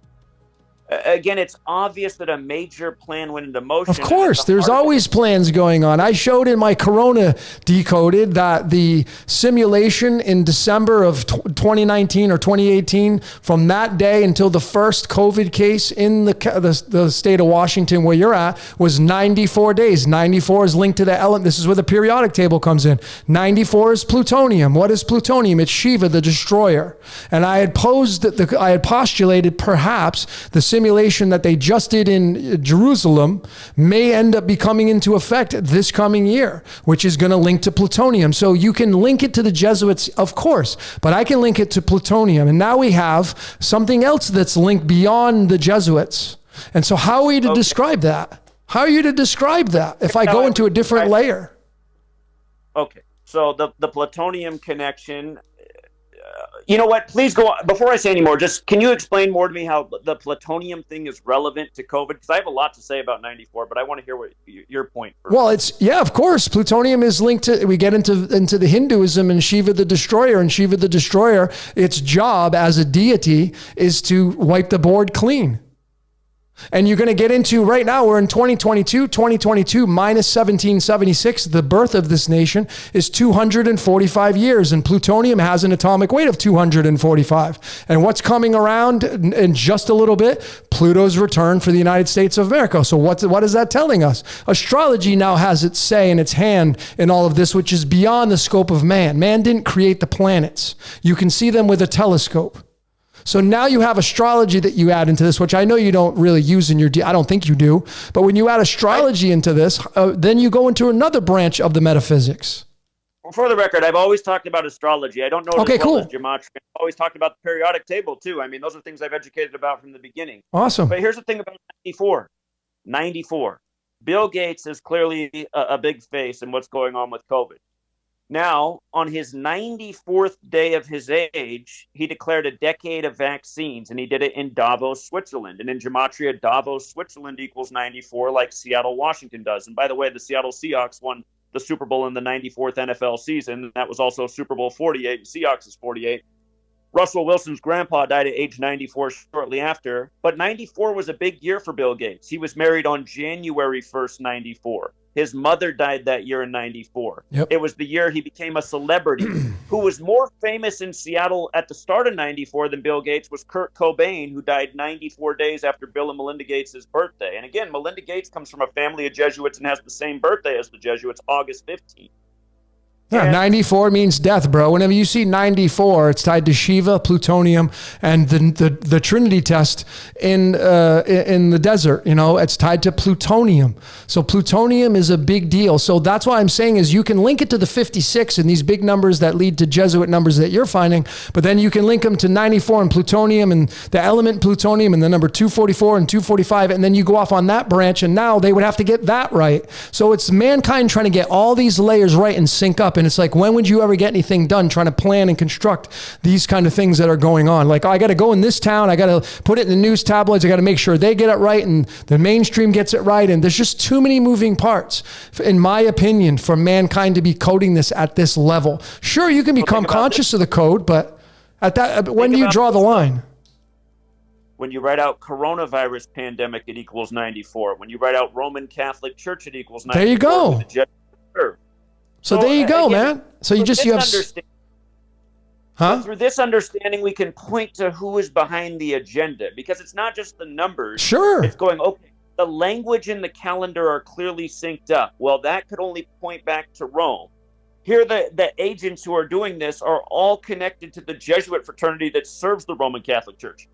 The Roman Catholic Church is about control. That's what they've always been about. That's why people tried to flee Europe. That's the root basis of this nation. It all started with the Protestant Reformation that was trying to escape the tyranny of the Catholic Church.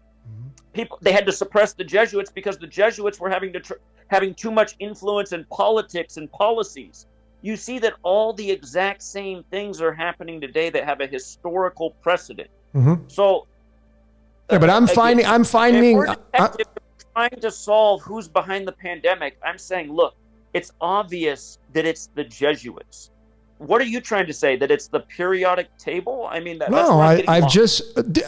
if you go beyond the English language and you start to study the etymology of language and words and where the letters came from, obviously, because you're a researcher, you're going to go back to ancient Phoenicia times and Aramaic and into the older languages, and you study the language where our alphabet came from, and it's going to lead you to ancient Egypt.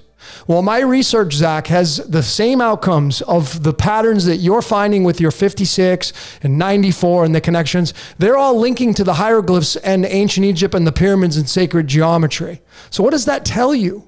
How are you to wrap your mind around that? Like, okay, so now ancient, it's just a regurgitation. So I'm not saying that these organizations are not doing these acts. That is your mainstream. That is what you are here to do. I encourage you to keep, like I said, I'm turning a new, I'm here to lift you up. Like, if people want to learn about your kind of ways of decoding, then I encourage people to go follow what you got to do. But at the end of the day, we can sit here and hash it out a million different ways. And I will say a million different times the same conclusion. Mankind is being used. And I stand by that. And it doesn't mean that I have to be right in your world or the right in your decoders, all the people that follow you. You have a big following, right? But I'm here to say, like, how do we just say, okay, let's just agree to disagree and be bigger people here, set our egos aside, and you just continue to do what you got to do and what you're really good at. And I respect what you do because you're a content creator. Most people are consumers. They're not designed to be a content creator. The agenda that is taking place in this world right now? Huh? Are you interested in stopping the agenda that is taking place? The agenda is going to be stopped no matter what. If you die tomorrow, my friend, the agenda will collapse because it runs in cycles. Everything is cyclical in this reality. When a baby is born, it goes through the embryo, and it goes from a woman being pregnant, and then she pops the baby out. It's cyclical. Do you disagree with the statement that all it takes for evil to triumph is for good men to do nothing? Everything's cyclical. So if everybody just stopped watching the evil, if everybody just stopped paying attention to politics, what would happen to it? It wouldn't be able to survive because it needs energy. Until they understand the reason why to stop. They have to be educated on why. Well, then I'm saying is everybody's got a job to do. So again, I go back to, if you feel like your job in your heart is to continue to put these people out in the limelight and expose them and what you've been doing, then I just encourage you to keep doing that. Because if it makes you happy, at the end of the day, I want you to be happy, to be honest, because I try to help people and I encourage people. I'm like, if it makes you happy when you wake up every day, if you're doing something that makes you happy, keep freaking doing that, because when you're happy, everybody else around you is going to be happy. When you're a miserable bastard, everybody's going to be miserable around you. So you don't want to be doing something that you're miserable about. And there's one thing that I do is I'm not going to tell you you're wrong. You're not right in my eyes, not on every level, but it's not a matter of what I believe, dude. It's what you believe, not me. I have nothing to say in your life. I don't live in your shoes. I'm just me. And that's it. It's as simple as that. So essentially is what you're saying is like, we might as well just, we might as well just let, evil take its place because it's going to happen no matter what. That's not what I'm saying. I just said that if you feel in your heart that you need to go and expose these organizations, if you really feel that makes you happy and it's your job, if your intuition, if the voice in your head's telling you to go do that, then that's what you should go do. Why would I want to stop you from that? So no, I'm not saying people. That's why I said people that go protest. Why would I tell you, well, you're an idiot for protest? I would never do it. It's not my cup of tea, but some people like to go out and protest. Some people like to get involved in politics. Some people like to go and bet on sports. Some people like to go to movies every week. Some people like to hump somebody every day, a different person. That's not my life. Sure. You know what I'm saying? Like okay. Have you been vaccinated? No, I have not. And why not? Because I don't believe in it. What if it gets to the point, because we don't stop the agenda, where you have no choice? I'll face those consequences when they come. They could come. They could. Why is that your approach? Why isn't it, you know what, I don't want that day to come, and I see who's pushing this agenda forward right now, and maybe if we stop them, some other entity will rise up. Do you know how many people right now on the world stage are pushing against that right now, just including yourself? By me not taking it is enough for me to make a statement that I don't believe in it. I have posted video upon video upon video of that exact topic. The timelines, the whole agenda, I have exposed it just like you have. So I'm doing my job, my friend. I'm pushing back. I'm just not pushing in the same mannerism as you. There's a root to this, and there is a group of people that are pushing this forward, and it could go a lot further over time. I mean, the reality is because this group has not been, before you and I were on this earth, people were warning about the Jesuits and their evil and their, bloodthirst for control and power. Uh-huh. And because this group has not been stopped, their power has been able to grow and their influence has been able to grow. And we're now at this part where, they can pull off an agenda like what we're living out, which you pretty much can't escape on this earth. It's pretty much everywhere. Yep.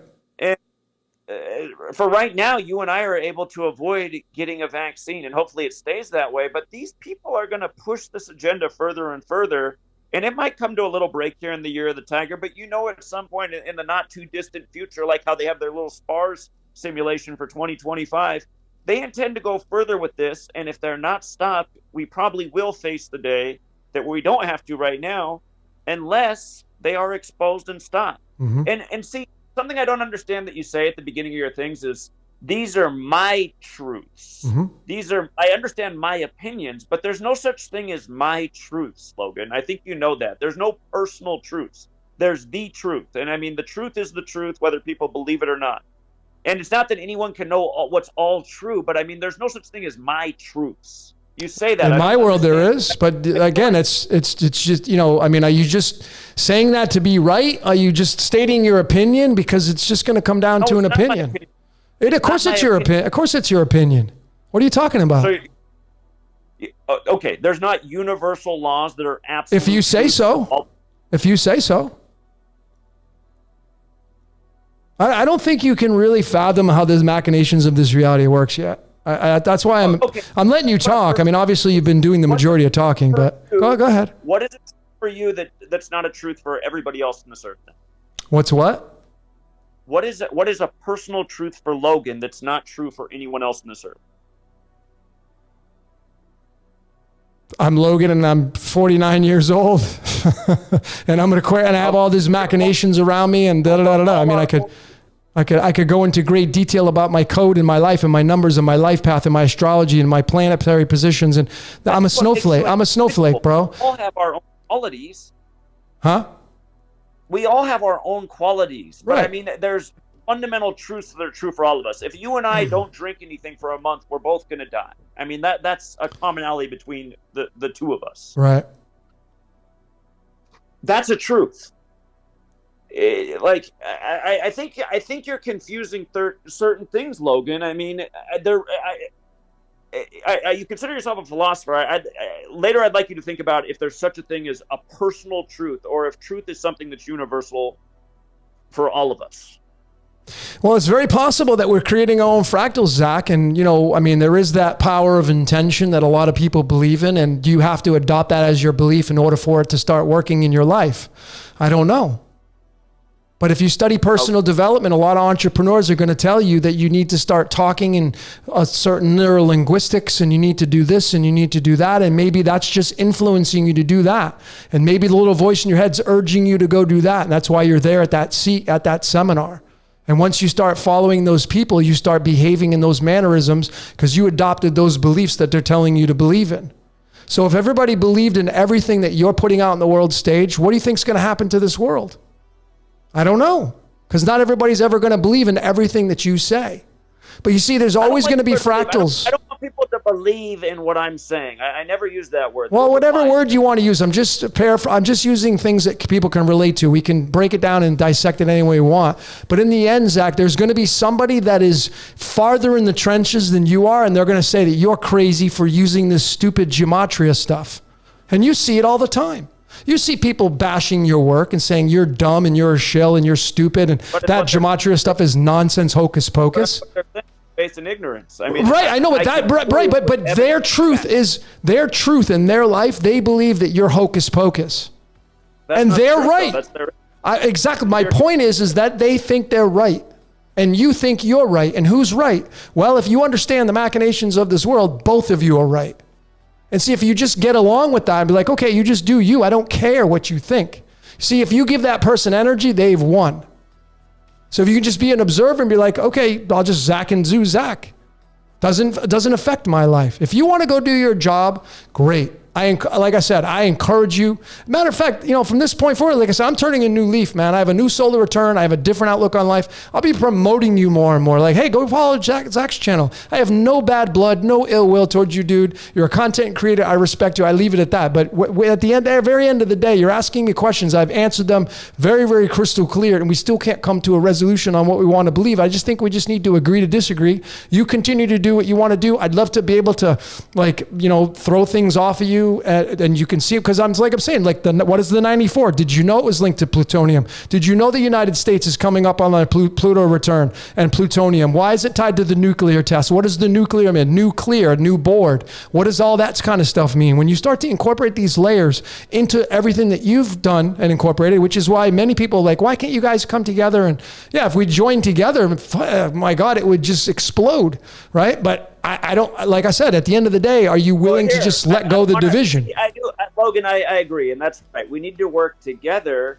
But your thing about plutonium, see, I think it's actually a brilliant point. I want to look into more. And I want to point out something today that happened in the news. Two of the big news stories in the U.S. today was that U.S. intelligence says that Vladimir Putin is planning a false flag for a Ukraine invasion. And you have another story today that supposedly the U.S. military essentially assassinated an ISIS leader. And, some of the news media posted a picture of Biden and Putin from December 7th kind of snickering together along with the story, almost like it's a mocking. But here's the thing. If you look at what day Putin's birthday is, October 7th, it's the day we invaded Afghanistan after 9/11, which many people would contend was a false flag. And the thing is, from Putin's birthday to today's story was 119 days later. 119, a lot like how the majority of the world writes the date September 11th, 11/9. Not to mention it's all biblical. Genesis 11:9 is where the story of the Tower of Babel ends, the story that divides the people of the world and the Abrahamic religions, which became very divided after 9/11. But it's 119 days after Putin's birthday. And then also in the headlines, there's the assassination of a terrorist leader on Biden's watch when Biden was the VP, when we supposedly assassinated Osama bin Laden which was exactly a span of 119 weeks from Obama taking office. So there's these clear parallels. And then with you bringing up the plutonium, which factors into big bombs and weapons, it reminds us that on 9/11, they called the site Ground Zero, which before 9/11, the only definition for Ground Zero was the point above or below ground where an atomic, hydrogen, or nuclear bomb explodes. And then, of course, the World Trade Centers were turned to dust. And the project to develop those weapons was called the Manhattan Project. And, of course, the World Trade Centers were in Manhattan. So there's just all these parallels. But again, then you have to look and say, well, who is behind these rituals? And it's not hard to see who's behind these rituals. Buildings 1, 2, and 7 fell on 9/11. Pearl Harbor, which was also a false flag, happened on December 7th, 127. And again, when you write out Ground Zero, it equals 127 in Gematria. This year on December 7th, 127, that was the day Biden and Putin met to discuss what was going on in Ukraine. And that happened to be 201 days after the first ever Ignatian year began, which is the number of the Jesuits, like how there were 2 World Trade Centers, then there was 0, then there was 1 World Trade Center. And again, it's symbolic about building their global one world order. You go look at any Jesuit university, they have quotes etched all over their building about how they're the driving force of globalization. Mm-hmm. So Logan, I appreciate what you're doing, and I think we should work together because I think a lot of the stuff you are doing is brilliant, and it's, breaking new ground that other people haven't done. But my issue is, I know I have heard you say with your own mouth, it's not the Jesuits. There's too many moving pieces, and I know that is incorrect. There are other entities, and you're right, there probably is something more demonic and a greater spiritual influence behind it. But unless we stop this cabal that's channeling that and bringing this evil to the world, I mean, where do we stand? Do we just sit here and what, witness it? Right, but we're on top of us? On the contrary, neither you or I, whether we disagree or agree upon the end result, my channel is no different than yours. You're exposing the people in the front lines that are delivering the blueprint. I'm exposing the generals and chiefs behind the line that are directing the soldiers to go out into battle. That's kind of how I see it. And I think that, a lot of people think, oh, you guys are both right. And so, I'm going to clear the air. I'm not saying these people are not doing these things. That's not what I've never said. I just said there's something controlling the energies beyond the physicalities of man. And obviously that's theoretical, right? I can't prove that. I can't prove it. I cannot prove that. But I mean, when you go look at like I know you're not a big fan of the cards, like, you don't use them, but these 2 cards right here, the 4 and 7 of diamonds, are the 2 cards, that's the 47 or the 74, tied to the 2 bombings in Hiroshima and Nagasaki. The 2 days on the calendar are these 2 cards. They're both diamonds, and it's the 4 and the 7, 47 or the 74. 74 is wolfram tungsten, which is kind of made what they use light bulbs, and tungsten in the filaments, which is a relation to the sun. So there's a lot of sun worship going on in this reality. There's a lot of pledging to the sun and the moon, which is why the stock market and crypto and all this stuff is. I agree. It is all about the sun and the moon. Absolutely it is. And is that what's controlling this reality? Call it coronavirus. Of course. It relates to an eclipse. That's why the vaccine went live in America the day of the eclipse in Pope Francis's country. Right. So look, man, for time's sake, because I want to end this transmission, I appreciate your time. I have mad respect for you. If you want to join, I know people would love for this to happen, and I don't want to do it because I'm trying to get subscribers. I'm here because I want to deliver to the world, and I'm sure you are the same thing. You got a belly to feed. Yes, I get that. But the main agenda for me personally is to help people become better people in this reality. However that looks, right? And yours is doing what you got to do. If we can somehow join together and do maybe like a weekly show, and just like me and Jordan, we just, I don't know if you know who Jordan is over Waters Above Crypto, but he talks, I talk. He talks, I talk. And we just did that today. We just did that tonight. If we can somehow come together and you can feed me your numbers. You're good at what you do. I have a different layer to observe to, but in the end, we can just become tighter and tighter and tighter and maybe make more sense of how this code works. That's what I'm offering here. I don't know if this is something you'd have time for. I don't know what your day schedule looks like, but I would definitely be open to that. I would like to do it. I need to finish my book. And so weekly might be tough right now, but I would be happy to do that because or once I know a month. That with your observations like plutonium and Pluto, that can be very helpful. And I need to understand the astrology piece better than I do. And I realize you put more effort there. I will say this. I know the tarot cards are a huge part of it. You're going to have to persuade me that the playing cards are important. Well, the playing cards came before the tarot. So just well, I don't know if you knew that. But there's 52 cards in the deck. Earth is 52. So, I mean, it's probably there. And Francis Bacon, the word game is 52 when you capitalize the G. So you're right. There probably is something there. But, yeah, we can do that. It's just, again, I have knowledge is power. And I see that you're more into this for like a knowledge and understanding the way the world works. My motivation for getting into this work was to stop an evil agenda that was clearly being waged in numbers. And when I first started, I knew it had something to do with Masons and Jesuits. But it's obvious. All roads do lead to Rome. And Rome is behind the heart of what's going on. It's why Italy was the most tormented country at the beginning of the pandemic. And again, Logan, I think the one thing that does bother me a bit about you is just your attitude on this, like, you know, the evil's going to take its course no matter what. I mean, I think that's the totally wrong attitude. Okay. Well, I mean, that's your opinion. So I respect that. I just wholeheartedly, again, I mean, I don't know why you just can't let what your beef is with me. Just let me do me and you do you. And it doesn't matter at the end of the day. Why does what I believe in just personally affect you? Why do you have a problem with that? What? Because I mean, I can clearly tell you my agenda for my entire life, since I can remember, has been about making people better, helping people, being a coach. I was certified in nutrition, teaching people weight loss, getting into the health and wellness. I went through a huge surge in personal development, entrepreneurship. I've studied all that stuff, and it's led me to this place in my life right now. I do weekly podcasts to help people. I don't get anything from it. I don't monetize my channel. That should speak loud and clear on what my agenda is. So if you have a personal vendetta against me because I believe something outside of what you believe in, well, dude, that's your ego that needs to be put in check. That's your ego wanting to be right. If you just let that go and be like, okay, well, Logan's, if you want to just write me off as a crazy knucklehead, if that makes you feel better, then do that. But for the sake of... It's not that, Logan. It's that I feel that people are complacent with evil. I feel like that's a symptom in humanity. It is. It is a symptom.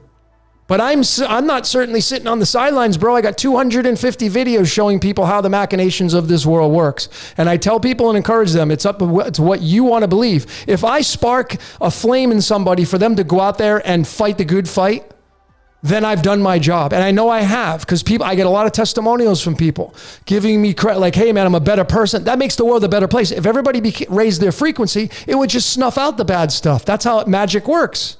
So if I make the world a better place, then I help snuff out the evil. I do my job. You do it in a different mannerism. There's many different ways to skin a cat, brother.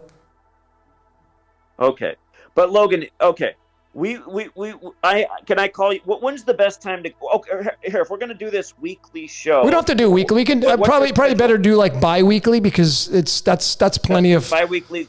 That's so probably better. What time works? What day? What time? Well, I mean, if you wanted to do a live where we do, I don't know if do you want to do it live? Do you want to just do a recording through Zoom and then live. just? I like to do things live, and we can do it on your channel. You got the better video production skills. Well, I mean, if you're doing live, yeah, I mean, whatever. We'll figure it out.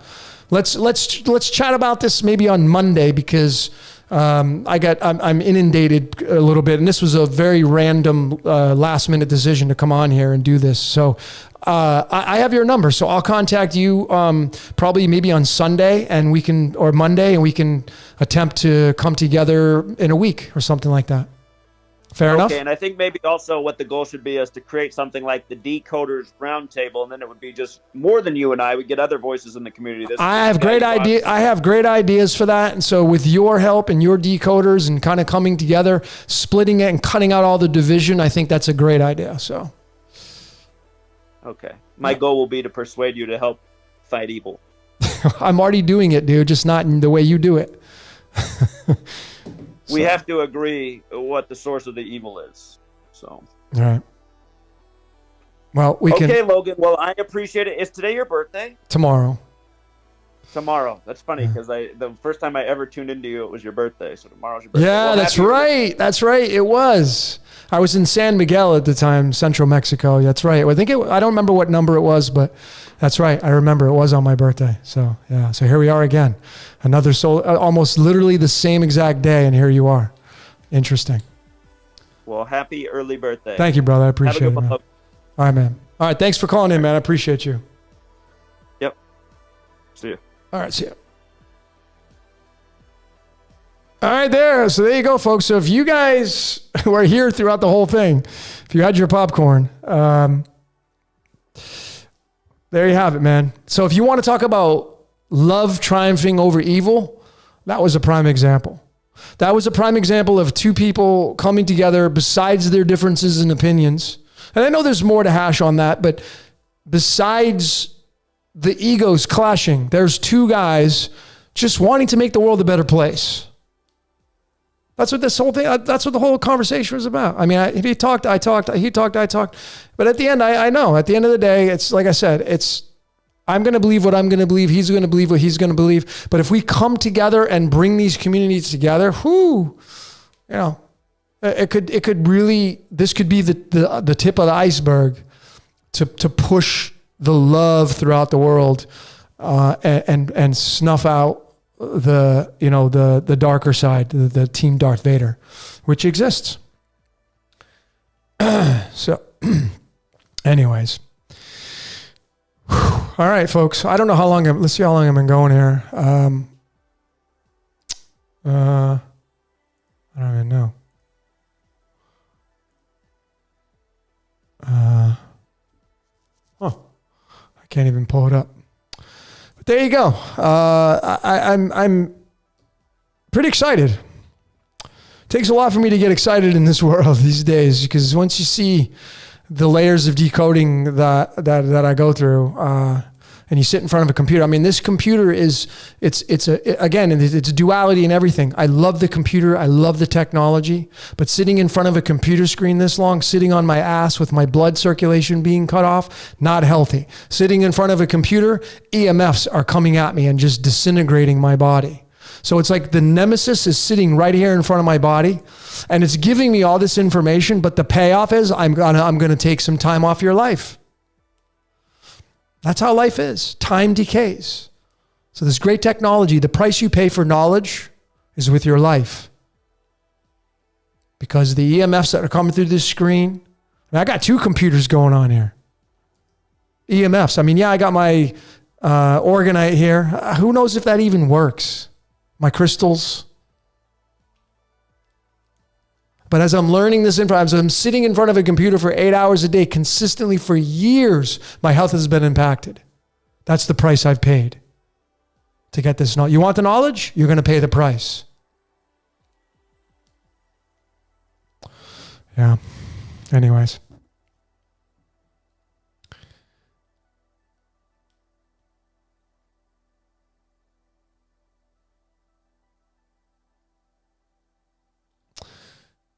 So yeah, go subscribe to Zach's channel. I think if we can just come to the result, to keep putting out the disclaimer is that, he doesn't have to change anything about what his whole methodology is. Why should he?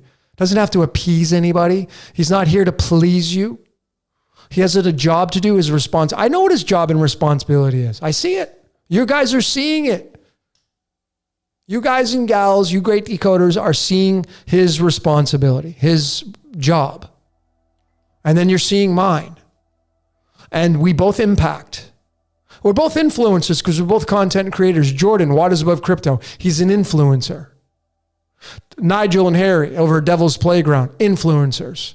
Ahmed, influencer. Santos and Danny and all those at the Syncretism Society, influencers. And you know what their agenda is? To make the world a better place. That's what their responsibility is. That's what they would, in the end, they would tell you that. And there are many ways to skin a cat, as like I just said. In the end, my heart is in the aspects of making the world a better place through love, the love vibration. Love always wins. It always will come back to love. That's why when Jesus, the Christ, what's the whole purpose of Jesus Christ? Jesus is love. The return of the Christ, not the religious part of that. You're the Christ, ladies and gentlemen. You are Jesus. And the return of the Christ is the great awakening. And when that great awakening happens, all the bullshit will be snuffed out. And again, I will clearly say, if you feel your job is to go and pursue and to do this and expose that and say this and go do that and do protest, and then go do that.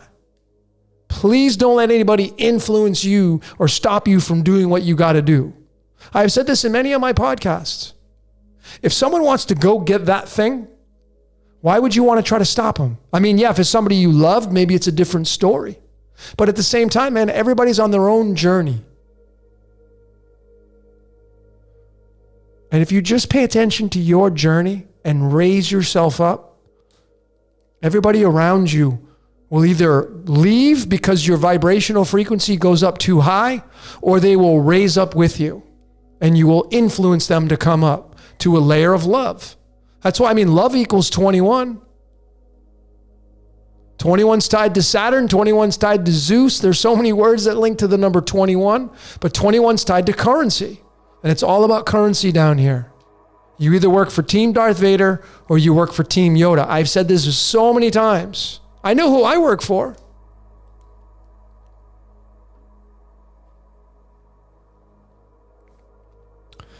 Anyways.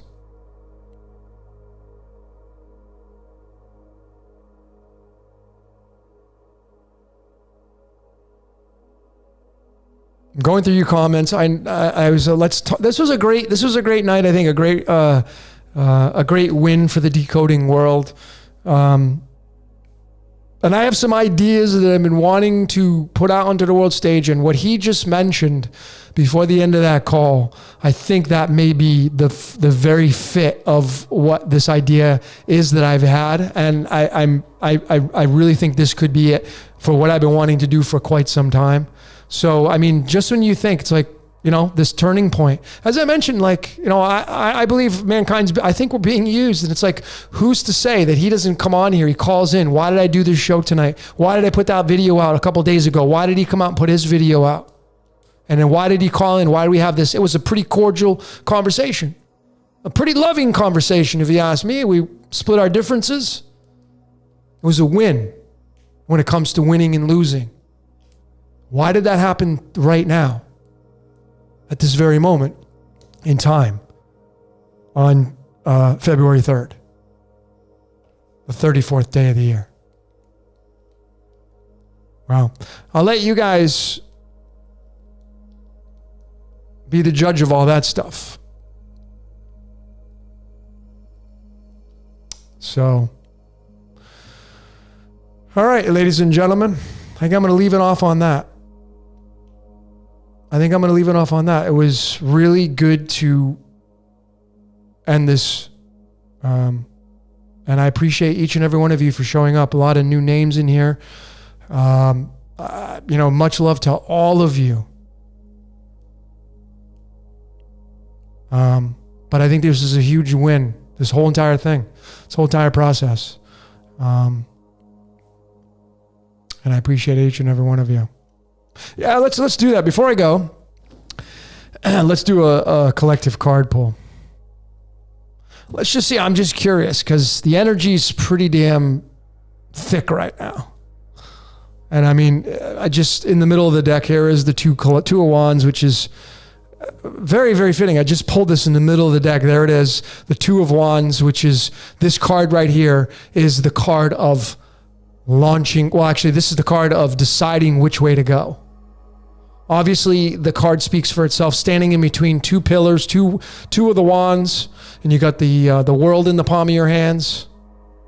This right here is the 24th card in the deck. The 24th card in the deck, if you count the Fool's card 22. And of course, the words church equals 24. Does the church what does the church do? The church launches its long-term plans, or starts to launch its plans. Duality, there's the duality right there. But anyway, it's kind of interesting. That was the middle of the deck. It's funny, Zach's birth card was at the bottom of the deck because I had pulled it. But anyway, it's just interesting. So let's do that. Let's end this with a bang. This. I don't even know what you'd even call it tonight. It was a lot of fun, man. And I'm in a very high state of gratitude. Honestly, I'm very, very high state of gratitude. I really appreciate each and every one of you for coming out. I'm appreciative that Zach phoned in and we were able to get along and just kind of squash it. It was awesome. Okay. So let's see what's going on. Thank you for the birthday wishes, everybody. I'm not a big birthday celebrator, never have been, just because of how I was raised, and it's just easier for me just to assume it's just another day, which it is for me. So tomorrow is just another day of, really, it's more of reflection and just grateful to be alive, appreciative of being in this game called life.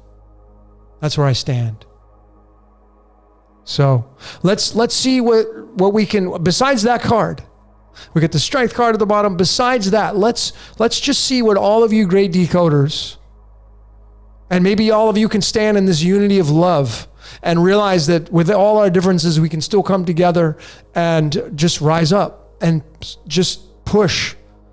All we got to do is rise up, and that just pushes out the garbage. But let's see.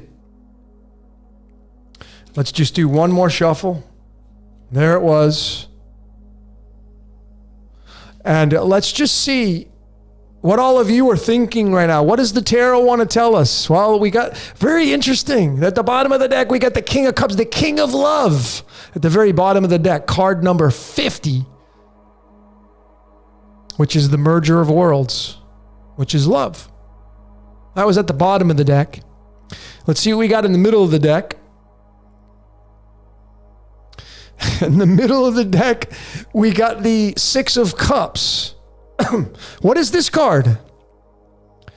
It's the nostalgia, going back to being a kid again, believing in magic, giving somebody flowers, acting and behaving like nothing's wrong. This is a card about nostalgia and going back to love. We got the King of Cups at the bottom of the deck, which is the King of Love. And then we just got the Six of Cups, which is all about being a child, going back to magic, believing in, chivalry and just love. That's what we just got, folks. The King of Love, and then just going back to love, back to back. And then at the top of the deck, the Nine of Cups, which is tied to wishes and fulfillments coming true. So the cards have spoken. What is this telling us?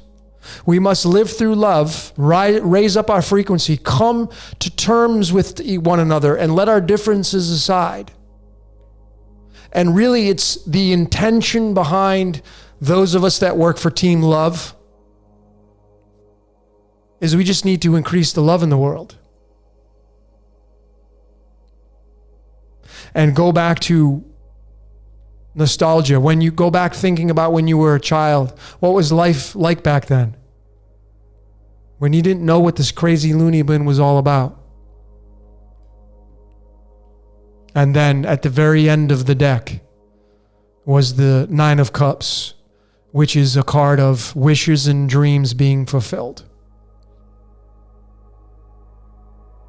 This is card 45. And what's interesting about 45 is that it's, as I showed in my Great Architect of the Universe Part 1, one of my most watched videos out of all my decodes, the 45 is the rhodium, it's the RH, it's the Pandora's box that we all live in. And Pandora's box is tied to the Greek mythology of Pandora, where she opens up the box and all hell breaks loose. And that is an indication from how I decode that at one time, this world was beautiful. There were no bacteria and viruses, just like a baby. pure bliss, pure innocence. And as that baby moves through time, the bacteria and invaders come in and just try to bring it down. And then you just end up going towards death and starting back over again, and perhaps just incarnating and coming back into this cycle of life again. So the cards have spoken. I mean, I think it was pretty crystal clear with the cards. But the cups are definitely, in the tarot, they're a representation of love. And we got 3 cup cards, which is very, very interesting. In the cards of illumination, the cups are found from the heart suit, and the heart suit in the cards of illumination are actually fire. But all the elements, all 4 elements fit in all the cards. So the cups are fire, air, water, earth, but they'll have a dominant expression. And in the tarot, the dominance is water, the cups. In the cards of illumination, it's fire. So it just depends on what system you use as your methodology. But I think that's pretty crystal clear. We got 3 cups, 3 hearts, talking about love, coming together, splitting that division away, and just, coming together in strength in numbers. So anyway, folks, can you come back as a bed bug? I don't know.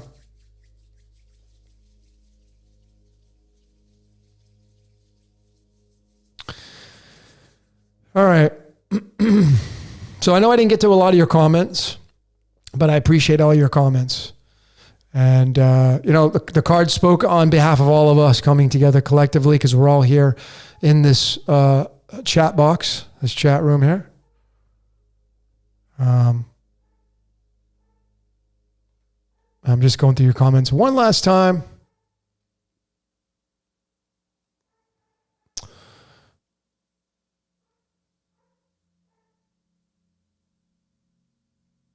Yeah, great cards to end this transmission, Beverly Lane. Very well said. So I hope maybe to end this transmission, I hope this was an expression of what people will follow.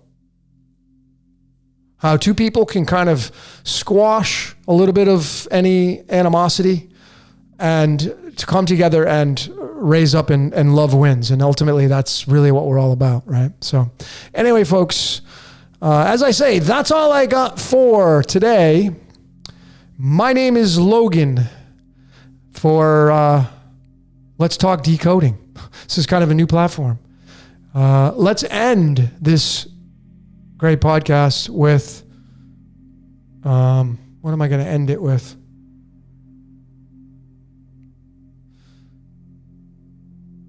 Well, let's just end it with the sunglasses, folks.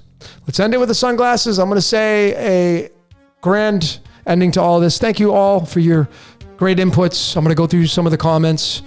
And thank you, everybody, for participating tonight. Thank you, Zach Hubbard. And until next time, folks, we'll see you later.